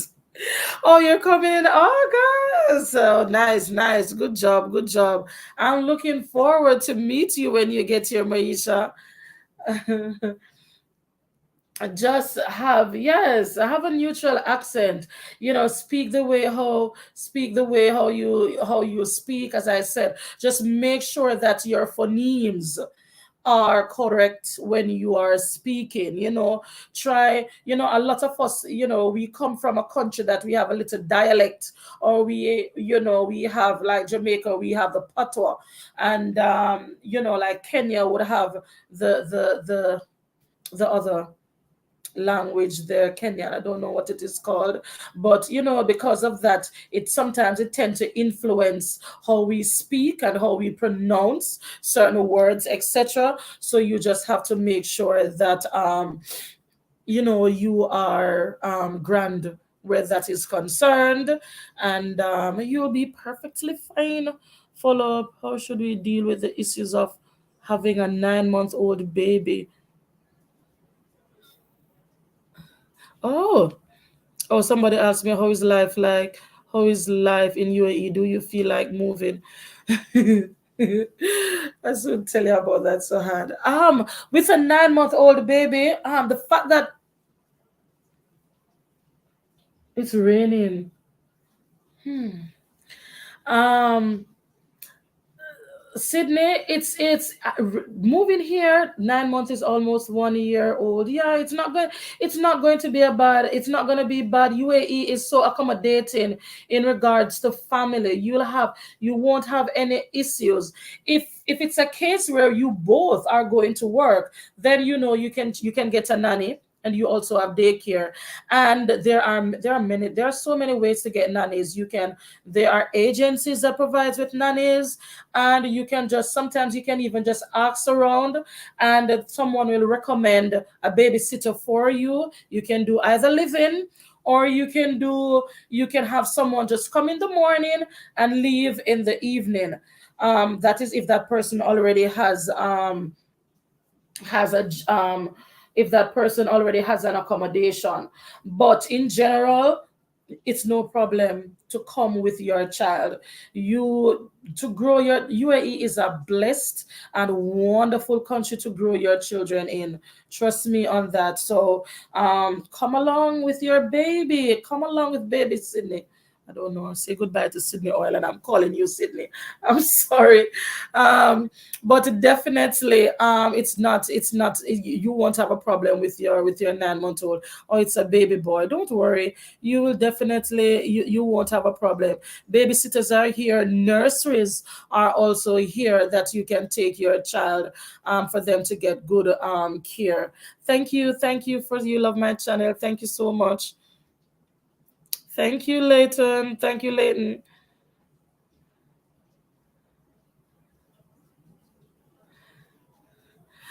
For those of you who are here, thank you, Tarina. Please share my channel.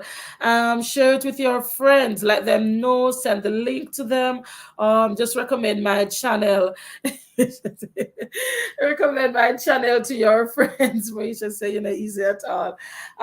Recommend my channel to anyone that you know in your country, so that my channel can grow. Thank you so much for joining. Yes, Tarina, rain. They are Portmore. Yes, we have rain outside. Cool. It rained heavily on Saturday also. Um, when relocating with family, do you move first, then they join later, or you move together? Do they have a limit on dependents to accompany you? Okay, that's a good question. Thank you, Kudi. Um, when it comes on to relocating, for me, I came here by myself, because it was back in 2015, and I was kind of testing the waters. So I came here with my son first, and I came here myself, and then I bring my son after. No, there are a lot of things that you have to take into consideration when it comes down to bringing your dependents. Most schools will, like the private schools, they will only offer you flights and it's like single, because when the single accommodation, single flight, etc. Therefore, everything that you have to do in terms of your family, that has to come from your salary. So if it's a case where you get a job at a private school that only offers you your benefits, then you would have to come here yourself, and then you take your family after. All right. Most times, too, that school will only give you a one bedroom or a studio apartment. If a school does not give you, if a school doesn't cater for family, they will not give you a family accommodation. They will only give you a one bedroom or a studio apartment, depending on the school and what they provide for accommodation. No, if it's a case, if that's the case, then you would have to take your family into that accommodation. And sometimes, so some schools will definitely even ask you, or you'd have to inform the school that you are taking your son or your daughter or your husband. Yes, because if they provide you and you decide to take your family after, you have to inform the school about that. On another note, if the school, you have schools that provide a whole family package. And I have a video on those schools that give you, those top schools that will offer excellent remuneration package for families. All right. So ADNOC, the charter schools, Talim, and which one am I leaving out? Blooms. Let me put them in the comment. Um, so ADNOC schools. I'm trying to type them in the comment, or probably somebody could type it for me. ADNOC schools, Talim. What am I spelling? Talim schools, charter schools,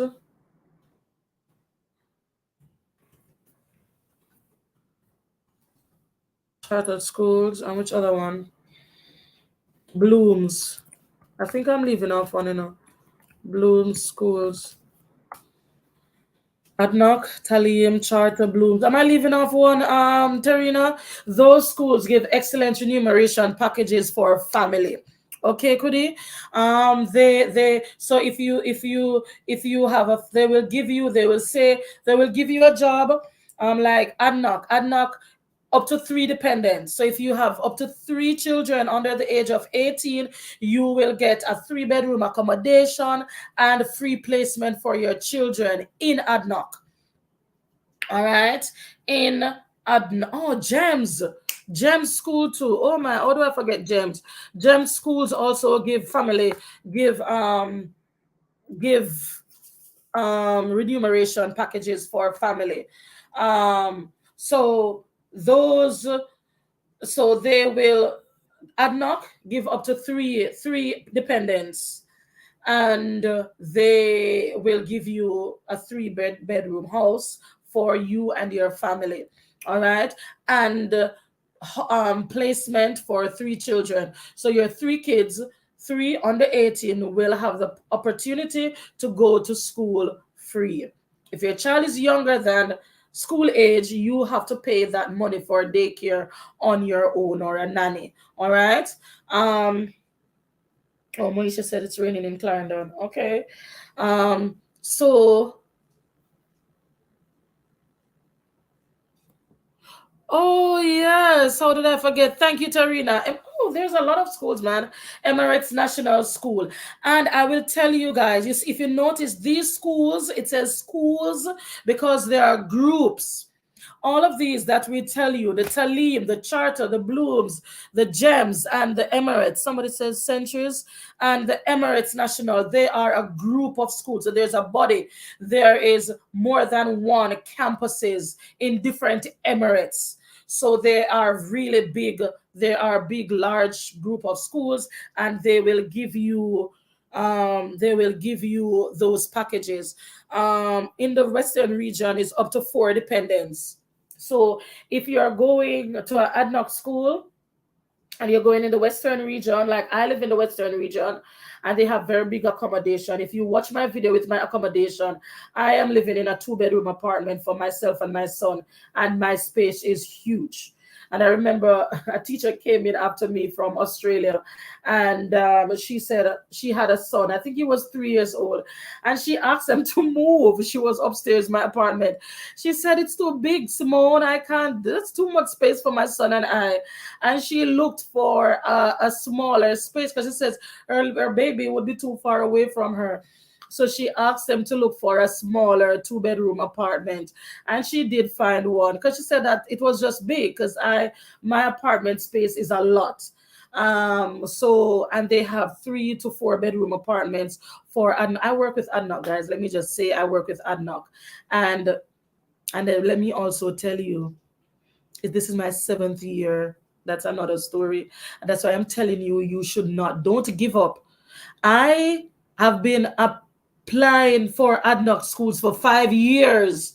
Because after I spent my 2 years in Alain at Madar, upon leaving my 2 years, and that was a mistake. It's a mistake, but I learned from it because I didn't really have to leave. But peer pressure and stupidity. But anyway, that's another story. I resigned and I was looking job. From 2017. From 2017, I have been applying to ADNOC. And when did I get a job in ADNOC? 2021. Where are we? 2021. I just did my first year at ADNOC. So 5 years. It took me applying in ADNOC for 5 years. And even although I was working in UAE, it took me 5 years before I got a job in ADNOC. It took me 5 years. I didn't apply for straight 5 years, but it took me 5 years to get there because when I was in my previous job to this, I was there for 3 years and I wasn't applying for any job while I was there. But yeah, it took me 5 years to get a job in ADNOC. So Hayes Clarendon, you're in Hayes Clarendon. Um, Maisha, okay. Are the students and teachers dispersal timing the same? Good question. Thank you, Kudi. Yes, Kudi. And to finish that information in regards to the schools, those schools that we sent in the chat, they are perfect in regards to family. So they will, but my school, they don't do the visa because I had to pay for my child visa. They will, so they will pay for you and your flight and everything, but for the visa I had to do that myself. And but the insurance is covered by them, the schooling is covered by them, the flight was also covered by me. So you have to look for those jobs and look at the packages that they offer. The charter schools, they have, I think only 2 kids. ENS go up to 2 children also. And guys, let me also tell you, there's a difference if you're a male and a female. Yes. If you're a husband, your benefits are way different from the wife. And it's better. It's like better. They give you more stuff as a husband as opposed to a female. Guys, I'm telling you. Anyway, that's another story. To be honest with you, that's another story. um, Student timings are different from learning teachers, definitely. The kids are let home earlier than the teachers. For example, at my school, school ends at 2:40. The kids leave at 2:40, and they should be on their bus at 2:40. And as teachers, we leave at 3:30. And that's actually late for me, you know. My previous school, 3:30, I was home. My previous school, the kids leave at 2. By 10 to 2, they're packing up to leave. And 2:40 was removal, dismissal for teachers. Teachers leave at 2:40. That was when I was in the city. So I normally reach home like before 3 o'clock. But now, it's different. But definitely teachers stay back. Teachers' time is different from the children timing. except on Fridays, because Friday timings are now 12 p.m. midday, and because of religious purpose we all leave at 12. But you don't, the teachers, we go out by 12, the kids are out, the buses are leaving, and we leave also as teachers, and we go because of prayer, etc. All right. Mhm.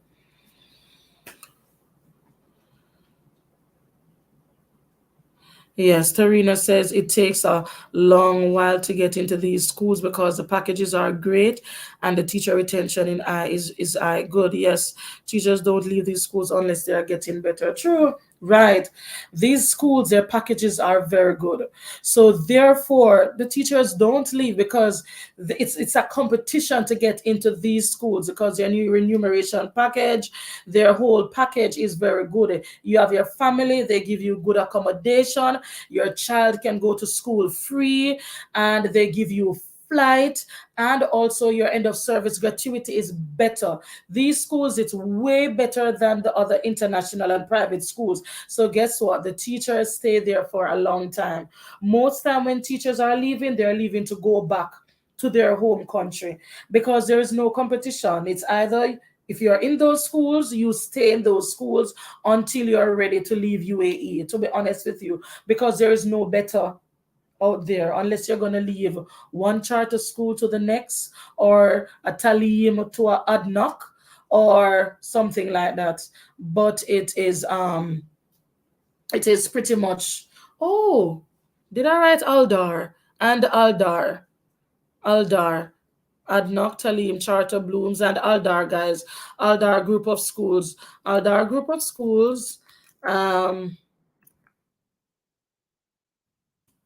And if you watch my videos, you will hear about Aldar, because Aldar owns and operates Adnoc schools. It operates charter schools, and it operates some Aldar academies. Three sets of schools that are owned and operated by Aldar groups. That's a very large group. Okay, so you can find so many schools when it comes down to Aldar. They operate hundreds of schools, or close to 100. I'm not sure. Yes, guys. Yes, yes, yes, yes. Um, with the high prices that side, would you say you are able to save money from your monthly salary? Yes, yes, definitely. Um, you see, a lot of things has to depending on your lifestyle, and what do you want to do, not want to do, what you do with your money. But I am able to save, and everybody that I know of where they're working, they are able to save. Don't, because even in UAE is way still way cheaper, even though the prices are escalating, it is still way cheaper than being in the US or being in Jamaica. And you see, if you get a job that provides you with accommodation, that's a plus. So you don't have to worry, because I don't pay utility bills. Um, my school accommodation offers all of that. The only thing I pay is my internet cable phone bill. You know, all of that come together, it is a lot. That's the only thing I do pay for. I don't pay for gas, so I get my electricity and my gas for cooking. All of that is provided by the school company. So that is a very big plus. You know, me not paying that out of pocket, it gives me, you know, that's a good advantage. So if you get a job, Sydney, in one of those schools that gives you those benefits, those package, you will definitely be able to save tremendously. Uh-huh. You don't have to. So, you know, you can pay for that daycare for your baby, etc. Because, and those, it depends on your experience. Those schools, or all of the schools, the more experience you have, the higher your salary. So that's something also to contend with. The salaries are based, because that's why I said there are no set salaries. The salaries are based on your qualification, sometimes you, and a lot on your passport. Yes, and also your years of experience. Like from on all of Aldar's schools, Aldar and Adnoc, they have what is called a tier one, two, three, six. I think the highest is six. So depending on your years of experience, you will go up the level. Tier six, I think, is the highest. So you will be at the top range of salary, which is 16,000. And you have schools that pay more than that. There's not really a lot of schools that will pay you more than that, except for MOE will give you, MOE will offer you up to 21,000, but that 21,000 is just bare salary, no housing, nothing. You have to pay, buy your furniture, buy your housing, buy furniture, pay your rent, etc. So that's the thing with expenses. And as long as most of your living expenses are covered by the school, you are able to save a lot. And that's a good thing about working here. And remember, it's a tax-free salary. All right. um what the main reason why teachers can save? Yes, thank you, Tarina. Because our salary is tax free, you are able to save quite a lot. And as I said, if you're not paying rent out of your salary, that's definitely one of the best things. But if remember now, you have schools that will give you housing allowance. I have a video on that also. So you do have schools that will give you a salary and it will give you allowance. The allowance can be anywhere between, I would not take an allowance that is under 45,000. 45,000 dirhams for the year, anywhere up to 70,000 or more as a teacher. And that basically will, 45,000 in this trying times will only get you a one-bedroom apartment. It might get you a two-bedroom apartment, though, if you're living in cheaper Emirates like Ajman and Sharjah and even Alain. Alain is in Abu Dhabi. It's a city in Abu Dhabi, a community in Abu Dhabi. Those areas tend to be a little cheaper. But when you're living in the city, as in Dubai, certain areas, and Abu Dhabi, your accommodation might be a little bit more. So at the end of the day, it's just basically at the end of yeah, Maisha, at the end of the day, it's just basically how much, what your monthly expenses is like, what you want to spend. Are you somebody that loves to go out and frolic? All those little things you have to take into consideration. And as Tarina says, at the end of the day, in spite of different factors that may affect your salary, it will be way more than what you're getting back home. Yeah. Yes. Yes, yes. Because even though me live in UAE and when we used to save before compared to now, it is still more than if I was at home. I am still able to afford a better lifestyle.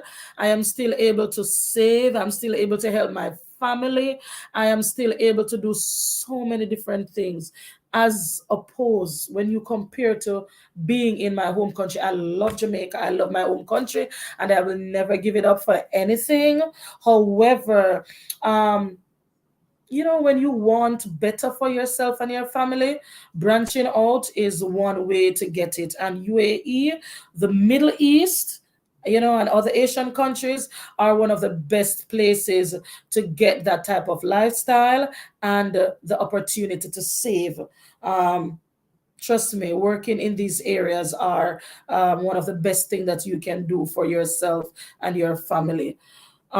Future, hi, Future. Hello, mom. Thank you for joining. I am a maths teacher. I want join the UAE school. Please guide me. Hi, future. There are several ways in which you can get a job in the UAE schools. I don't know if you mean government or private owned. Remember, there are vast amount of schools in UAE, and there I have posted many videos in regards to sites. I have links, and I also have videos. Even Miss Tarina that you see here, she also has a page that you can go on, and she posts a lot of jobs that you can check out. She always posts job adverts, so you will find them on her page. She's in the link. If you click on it, you probably can go directly to her page. Teachers Consultancy. She's there. Lots of or both our pages provides you with information in regards to teaching and different job opportunities that are in UAE. So future, just check them out. We have links, we have videos that actually shows you. I have video where I literally go step by step, go on the teacher website, the school's website, and click and show you where to select and where to go. And you'll see the drop downs, and you go on career and you will see them. And you're a math teacher, so therefore, there are many opportunities for someone who is teaching, who is qualified for a math, who is a math teacher. Most of my okay, future. Most of my teaching experiences as a primary school teacher, though I have a degree in early childhood. Oh, should I go for a teacher assistant position or subject teacher? No, Kudi, don't drop yourself down to the teacher assistant job. You already have your teaching experience as a primary teacher, and your degrees in early childhood. So apply. Because remember, in Jamaica, we were taught that when you are qualified as an early childhood teacher, you can teach up to grade 3, I think. If I'm Moisha or Tarina, you can correct me if I'm wrong. When we teach our early childhood qualification in Jamaica, allows us to teach up to grade 3 at the primary level. And our primary education qualifies us to teach up to grade 9. I remember that specifically because I have taught grade up to grade 9 in Jamaica at the secondary level. So therefore, Kudi, although you have your early childhood, you can teach grade 1. You can be a grade 1 teacher at the elementary level. You can teach grade 2. All right. So because you already have the experience in the primary school, so don't worry. Apply for the job, apply for the early childhood job, and apply for the primary job. However, when you're applying for a post, because your degree is in early childhood, try to apply for a grade 1 teacher job. All right. That's my advice. Um, you can try it at that line because those students are still young and still need a very good, they're still at the early childhood level, so you can try do going along that route. Future, 12 years experience, CBCE board. Well, that's awesome. That's brilliant. So you have lots of years teaching. You have, so just go ahead and apply for math jobs at the different schools. The ones that we put um in the in the brains, my brain. The ones that we put, the name of the schools that we put in the my head comment section, the Adnock schools and the Aldar schools. Go ahead and go on their websites and look for math teaching positions, and you will be able to find them, and just go ahead and apply for them. All right. Yes, Moisha, that's what I'm saying. With the MOE, you can get, and some teachers do get jobs that are paying less than 21, at MOE. So it's a max of 21,000. Because I know somebody that is working there and they get less than that. But if there's a max of 21 and it includes housing. So you have to pay for your housing out of that. You also have to save for your flight out of that. And you also have to buy furniture out of that and pay your utilities out of that.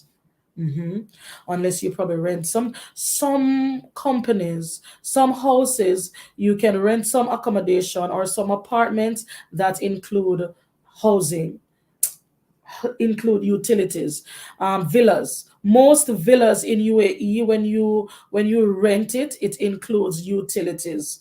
But if you rent an apartment complex, then oftentimes, you have to pay the utility separate. Um, you have to go to those Tawfiq and all of those different places and take out what they have and pay your own utility. Yes, guys. Thank you so much for joining. Oh my God, I'm so grateful for everyone that was here. What I've been on for 2 hours, I can't believe it. I thought I was gonna be here for 1 hour, but you guys kept me going, and I am so grateful. I am so thankful for the fact that you all have been here and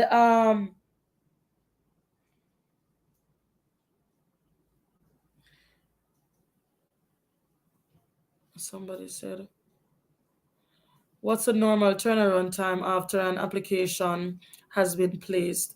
How long does it normally take to respond to application? At what point should a person consider an application as unsuccessful?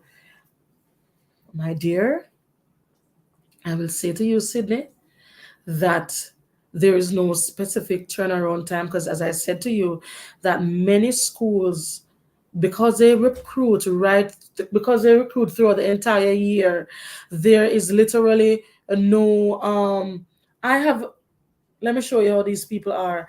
I have applied to schools May, March, all of those places, and you know I remember last year too, after I got my job at ADNOC, I was home in the summer and I got a message from a school that I have applied to from way back when. Are you still available? Are you still, seeking recruitment? And that was in end of July going down.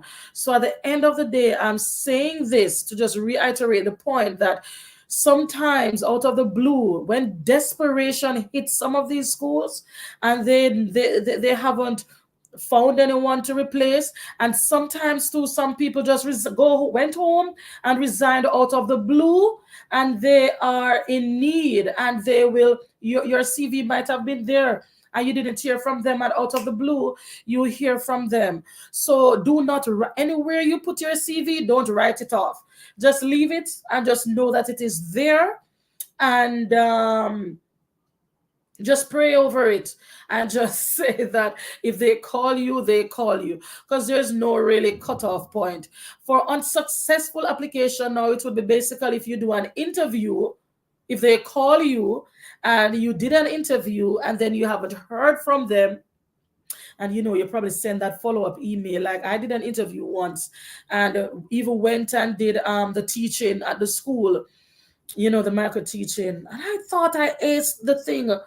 I don't hear anything from them. And I was like, really? And I emailed them just for a little follow up, and still nothing. So I just put an X. I said, okay, I guess I wasn't what they're looking for. So at there, I just call it unsuccessful. In cases like that, then you can write off an application as being unsuccessful. But during the recruiting process, never think that, oh, you're not going to hear from them. It's a possibility that you hear them even after peak season.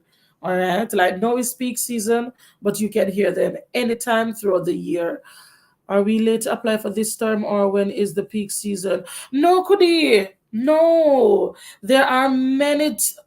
I'm telling you, there are still so many jobs out there. Many. I tell you that recruiting is not, it's not a one day, one season thing. All right. Yes, it is peak season now, and many schools have hired, and a lot of them are still in the hiring process. So go ahead, go on the websites, go on ADNOC, go on GEMS, go on Aldar. Yes, and you will see jobs, and just go in careers and look if you see those are the schools that call for the good packages. So that's why I'm sending you there. Go on them, my dear, and find, and you will be able to find, you will see jobs that are still available. And remember, as I said, um, present day is the peak of recruitment. Yeah, and I remember, as I said, don't just limit yourself to UAE. Try to spread your wings and look and to see if there are other jobs available in other Arab countries like Qatar, Kuwait, Saudi, Bahrain, Oman. They all pretty much offer the same type of opportunities as UAE.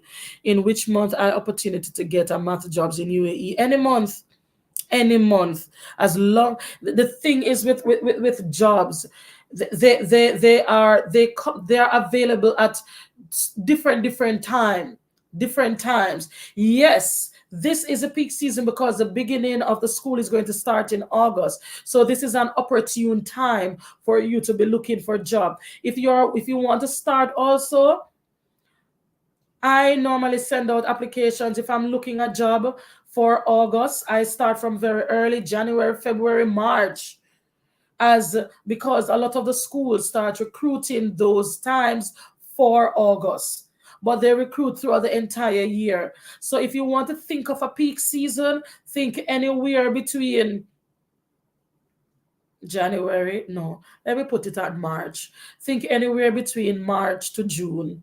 March to June as a or February to June as a peak season for coming August. All right. But don't worry, don't limit yourself. Apply throughout the entire year because jobs are readily available all the time. Oh, Maisha. Oh, really? With MOE? Cool. Oh, you did say you're going to Iraq. Okay.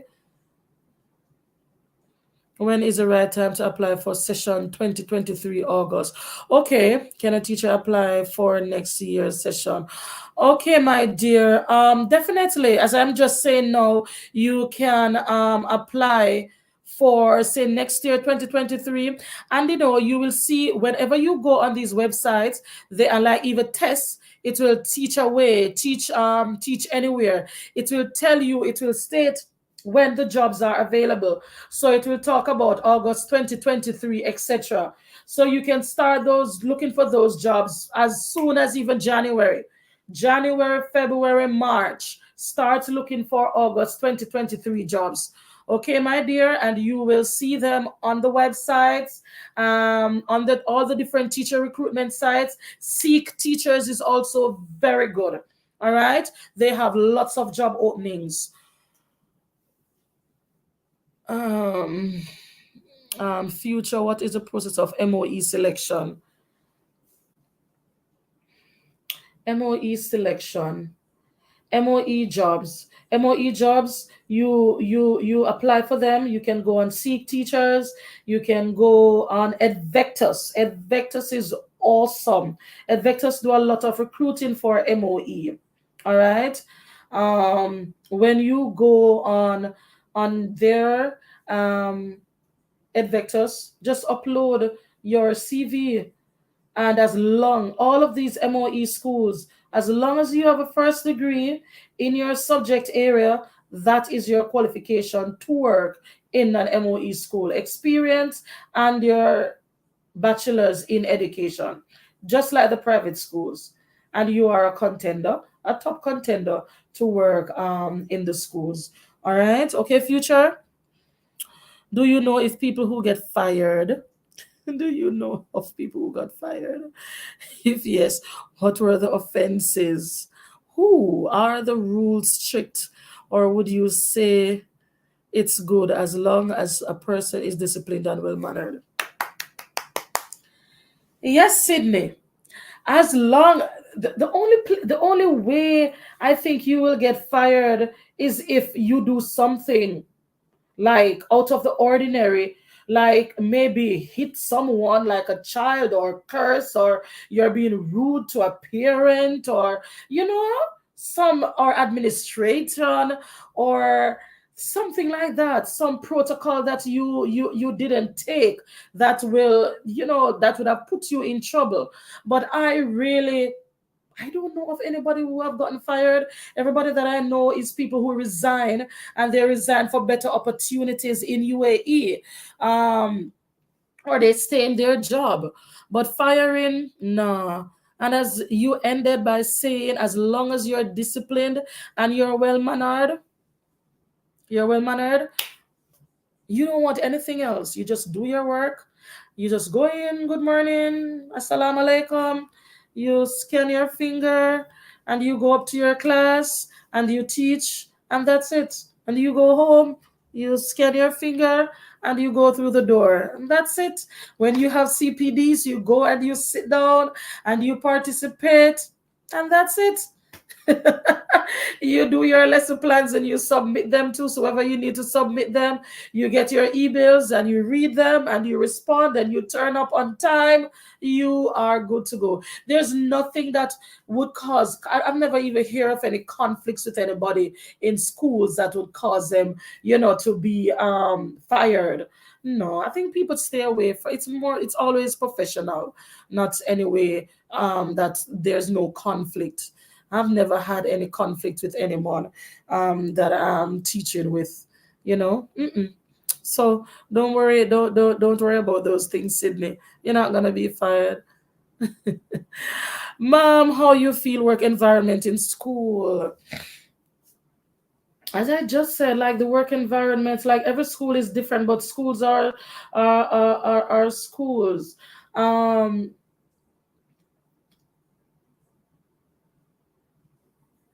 the environments are you know you see, I can work at a school and I said that I hate that school, and you can come there and you love it. So we all, and that is the reason why I don't take somebody's words for some, and run with it, because you can't, as they say, you can't judge a book by its cover, and everybody's experience is the same. What I might be looking for, what I deem as a good school, might be not what you deem as a good school. So there are things that are different that we are all looking for. So our experiences will vary a lot. And as long as I said, as long as you go in, as long as you are on time, they're very precise on timing, on being on time. Make sure that if school begins, if teachers are supposed to sign in at 7 a.m., make sure that you are before 7 a.m. or you are on 7 a.m., not 7:01. That's They are very precise on timing. All right. And if you're supposed to sign out at 3:30, that's you can't sign out until 3:30 or 3:30 after 3:30. Okay. So when it comes down to timing, that is a must. So make sure that you're not somebody who is tardy, and you get to work on time and you will be in their good book. And you're mannerable and disciplined, and you're not frowning upon persons who are in authority. You just take things in strides and get along with who you work with. And sometimes you're in some schools and you don't even know who is the teachers in the middle school, or you don't even know the kids. Sometimes the schools are so big you don't even know who the teachers are in. You take a bus with some teachers every single day, and you probably see them, but you don't communicate with them because you probably are just friends with who is in your grade or in your bus or in your apartment complex. Yes, sometimes some schools are so big you don't even know who teaches at the KG level, the secondary level, depends on where you are, because the schools are huge. All right. So the environments are very good. All of the schools normally have materials that caters to the students, so the environment is very adaptive. You have computer labs, you have IT departments that will print your materials for you to decorate your class, print your worksheets. Okay. Oh, Sydney has a channel. Okay, I'll definitely go there. Good. Thank you for pointing that out, Tarina. I'll definitely go there, Sydney. Thank you. So what should Sydney said, please don't end this session. It's very informative. I'll do another live, Sydney. I'm doing it. This is my first live session like this, and believe you me, I'm proud of myself, and I'm so pleased and I'm so thankful for all of you guys who are here and have stayed so long. Oh my word. It's too Terina always encouraged me, do lives, do lives, do lives. And I'm like, really? I can't. And thank you so much, Terina. I always tell you, mwah, mwah, love you, girl. You are my inspiration. Guys, check out Tarina. She's an awesome friend. Um, so I need to build my watch time and all of those things and build my channel. So I'm just encouraging you guys, please share my page with your friends. Tell a friend to tell a friend to tell another friend, as I always say on my videos. All right. Um, Maisha said Ed Victus is the boss. Yes. And there's a girl there. Her name is it Carrie? Is it Carrie? I think most persons that message Ed Victus always get this consultant that is called Carrie. She's very good. She's a very nice person. Tarina say yes for always, I tell you. And get to know your supporters. Yes, Tarina, yes, definitely. I'm seeing them here and I'm so thankful and grateful.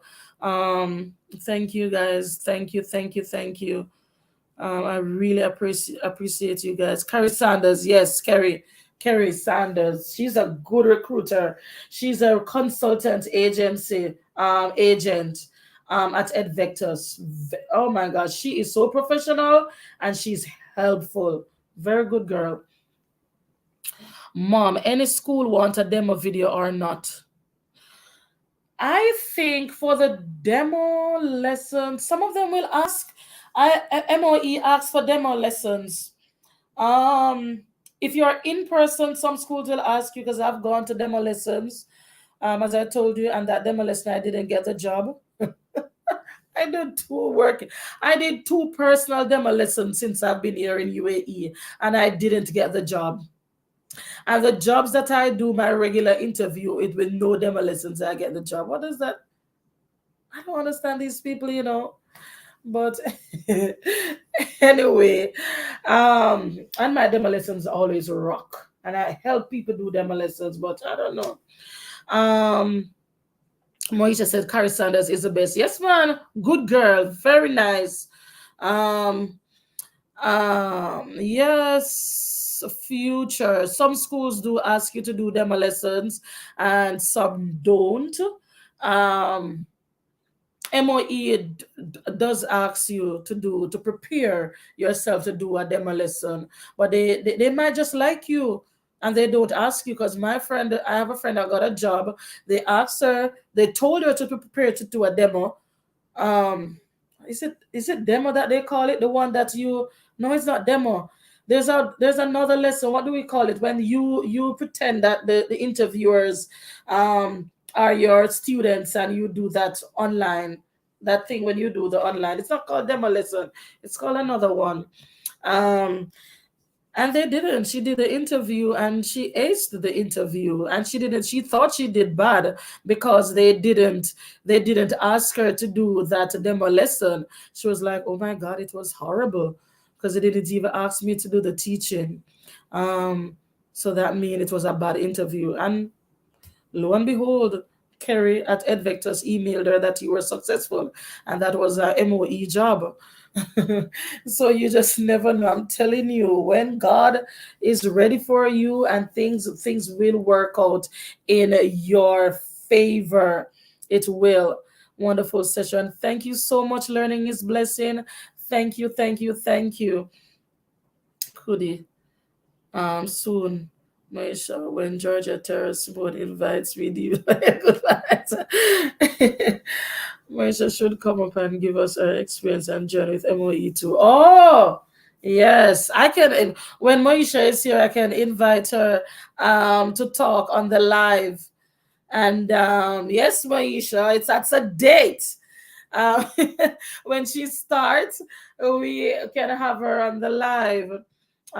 Georgia, she's mentioned Georgia also, Georgia's lifestyle.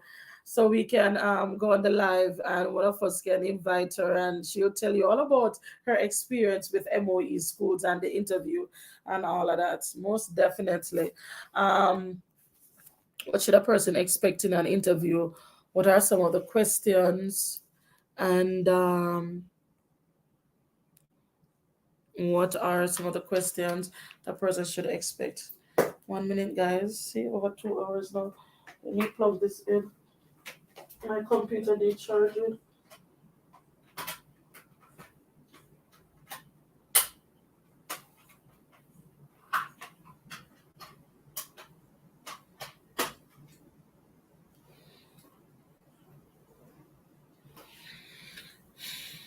I'm sorry.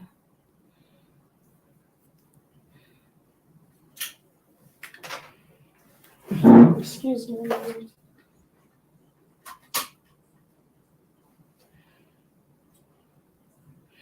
Okay.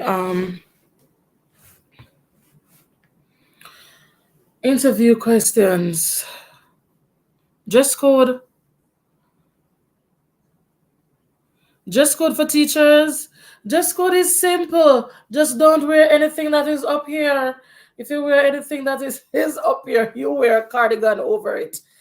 As long your shirts are supposed to pass your elbow, so a nice shirt here or here, um, and you skirts or pants, if you have no leggings and no casual, it's semi-casual, semi-formal, you know um so you have to make sure that your knees are covered and your shoulders are covered. All right. And that goes with, you wear nice dress clothes with long sleeves. If you're wearing a short sleeves, you make sure you have a cardigan or a regular jacket. I know persons that wear dresses or skirts and they're short, like knee length. However, they wear leggings or those thick black stockings. If you're a female, under it, so that your skin is not exposed. Um, Also, you wear, yes, and flat shoes, no flip flops, slant sandals, normal pants, and regular. As I think some of you probably that's your dress code in your country, and some schools, some persons dress very semi-casual in some areas, in some schools, and others, just professionally. So the work the school, the work clothes is really not nothing that you have to worry about, and you can even wear abaya. Suppose you want to wake up and put on your pajama and just draw an abaya over it. Some persons do that. But for males, most schools require that the males dress formally. They wear their dress pants and the shirts and the ties. Yeah. The males normally dress very professional. And as a female, it's normal, proper work attire. Nothing that is exposed, especially if you're voluptuous in certain areas. You try not to, you know, try to dress modest and professional. For the children, who is life for the children? What do the staff ward do when their mothers or teachers have stay back? Do the kids stay in their room in school with other staff ward? Okay. Are the MOE and ADNOC schools co-ed with boys and girls? Yes. All the schools here in UAE are co-ed until you get to middle school. All of them, both MOE and the private schools, they are co-ed from KG to grade 5. Some MOE schools will be until grade 4, and grade 5 up, it starts the separation. As a matter of fact, grade 4, my previous international school, um, yes, it's grade 4. They do co-ed from KG to grade 4. Starting from grade 5, that's where the separations begin. Boys in one class, girls in one class from grade 5. Yes, from grade 5 to grade 12, boys are separated from the girls, to the point where in some schools, you have the boys' campus and the girls' campus. No, because grade 5 is still at the primary level, they are still in the same place at the in the primary school. It's just that there are one class, there are classes for the boys and classes for the girls. However, when they get to middle school, it's yeah, when they get to middle school or and secondary, you have campus, boy campus and girl campus for some schools. For others, they're just separated by the classes. Um, for she said the kids. Yes, for the teachers who have children, if your children attend the school that you teach, you don't have a problem with your child staying back. School dismisses, your child just comes into your class. That's my experience. I have friends who, if say for example, like now with COVID and there's bubble, and if your child is like my friend teaches in KG and she's in no, her child is in KG and she teaches in elementary. So when KG is finished, her child elementary is still not finished. So her child stays in the classroom with his teacher and the TA. All right. But my previous school, when class is finished, my son he just comes into my classroom and he stays with me until it's time for me to go home. For us to go home. The schools don't normally have problems with teachers and their children. So that's normally that's normally easy. They are very adaptive to teachers and their kids, to be honest with you. Thank you, Maisha. Thank you, thank you, thank you. Yes, thank you, Tarina. Yes, co-ed up to grade 4. MOE required a micro lesson. Yeah, the micro lesson is the one that you do with the interviewers, right? Yes, Tarina, Georgia, and you are doing great live sessions. You are supporting teacher for trying to be. Thank you so much. Learning is blessing. Thank you. Oh, you did that, Moisha. All right.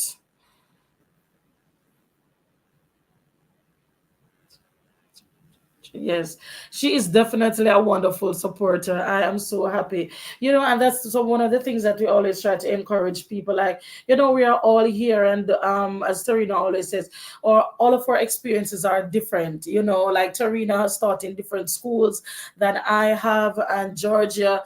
We have different set of friends, so we'll basically learn from each other because our experiences are different. So what I experience is what Terry, it's totally different from what Tarina experiences and Georgia and all of that. So those are some of the things that we get to experience. And then Tarina and I started teaching at I joined Tarina's school last year. Well, now she has gone, left me to a new adventure. So we're no longer working together. But still in the same Emirates and all of that. But very good, very, very good person to have in your corner. I won't be late, Simone, for that date. No, yes, Maisha, I'll definitely set it up when you get here. All right. I need to uh, message me on Instagram or something, and I'll get your number. All right. So guys, what is it? I've been here for 2 hours and 34. I'm gonna set up another live. I'm loving this, and I'm gonna set up another live where I'll discuss, about the family and the visa, and even my son. Somebody asked me a question about females going into barber shop and stuff like that. Yeah, so there are so many different things that persons are, querying about, or persons are wondering about. Trust me, UAE is very open. They are a very open country. It's a lot of persons have misconceptions about life in the UAE. There are still many misconceptions about living over there. All right. And as Tarina, Georgia, and I are here, we just try to, doing our best to clear up some of those. And I'm gonna set up. I'm so thankful. Oh my word, you guys don't even know how thankful and grateful I am. The fact that I've been here for 2.5 hours and I still have persons on the live, watching and listening to me. I am so grateful. And I will definitely try to do this again. I'm gonna be like Tarina now, so I'm doing more lives and coming coming a different country and different curriculum. Will my kids have to repeat a class to adjust, or there's an exam for placement? Okay, yes, that's a very good question, Kudi. My friend Trudy is here. Hey, my love, Trudy. Thank you, Trudy. Um, so Kudi, I must say to you that coming from my son did all of the schools. If you're doing a transfer, you will do, because we're doing different curriculum and stuff like that. They'll do a placement test, because even if you're living in UAE and your child is going to another school, you're moving from one school to school, they will ask you to do a placement test. So if you, depending on the age of your child, suppose you want your child to repeat, you can do that. You can ask the school to do that, or because of the curriculum. Um, but trust me, see, as long as your child is reading and performing at their grade and age level in your home country, normally your child will succeed in the American curriculum or the British curriculum. You really won't have a problem for your child to continue learning at that stage. But as I said, depending on the age of the child and when their birthday falls, it is something that you can discuss with the HR if you want them to repeat a grade. But my child didn't. When he left, he did. He was in grade 3 when he left Jamaica. And then he came and he continued in grade 3. Um, so it just depends. You can ask, and you can see how it goes. But they will learn, though, trust me. As long as your child is, as I said, reading and at their grade level, they will be able to manage the curriculum that the school offers. Thank you, Samantha. Thank you so much. Thank you for joining, and thank you. Remember, guys, to give the video a thumbs up. Give the video a thumbs up, like it, click the thumbs up button, guys. There are 17 persons I'm seeing here. Click that the thumbs up button to show that you like the broadcast. All right. And Future, your corporation is highly thankful. Bless you, Future. Thank you so much. um I really appreciate all the support that I'm getting from you guys. And as I said, tell a friend to tell a friend to tell another friend. All right. I'm going to set up another video, another live, where we can talk about the family and the visa issue and any other questions that you guys want to ask me about. And we can do the ones with the interview. I'm going to do one about the interview question, and I did have a video about it. Interview questions and stuff like that, and we talk about how to answer those. And there's so much to do and so many things to talk about, but one day at a time. All right. um what should I say now? I'm thanking you guys for joining. Thank you so much. And it's what, 2 hours and 40 minutes, and I'm gonna get some stuff done now for my grandmother. So guys, I thank you so much. I appreciate your support, and just catch me on the next live. um Next week you'll see me. I will post it, and just share this live with your friends, or share my video, my channel with your friends, so that they can learn more about living and teaching in UAE. All right. Until next time, I'm gonna sign out. Thank you so much. I love you, and I thank you, and I appreciate you guys' support. Okay. Bye now.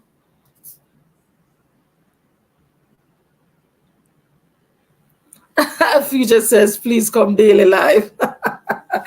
I'm going. I'm gonna try. Thank you, Kudi. Very insightful, Simone. Hoping to you guys. So, oh, thank you, thank you, thank you.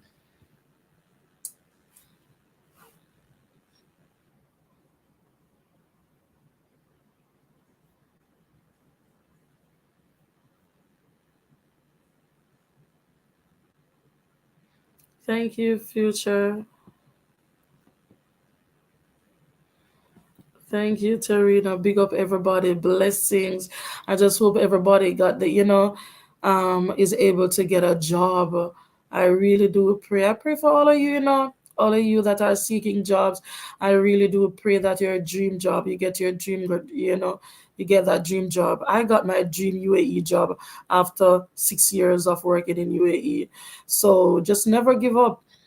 And why I say dream job is because that job affords me, a free accommodation. It gives me flight. My child is going to school free. I used to pay school fee for my child, and I used to pay for accommodation out of my salary. So, you know, this job that I'm currently in is, really, it's one of the best when it comes down to a package. So just don't give up. I just encourage you, don't give up.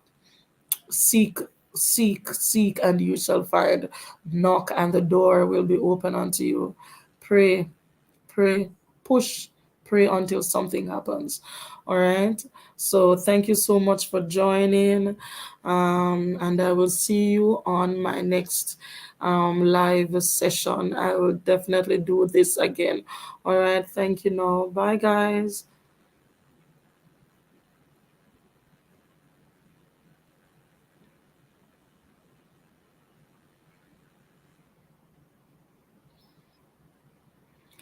End the broadcast.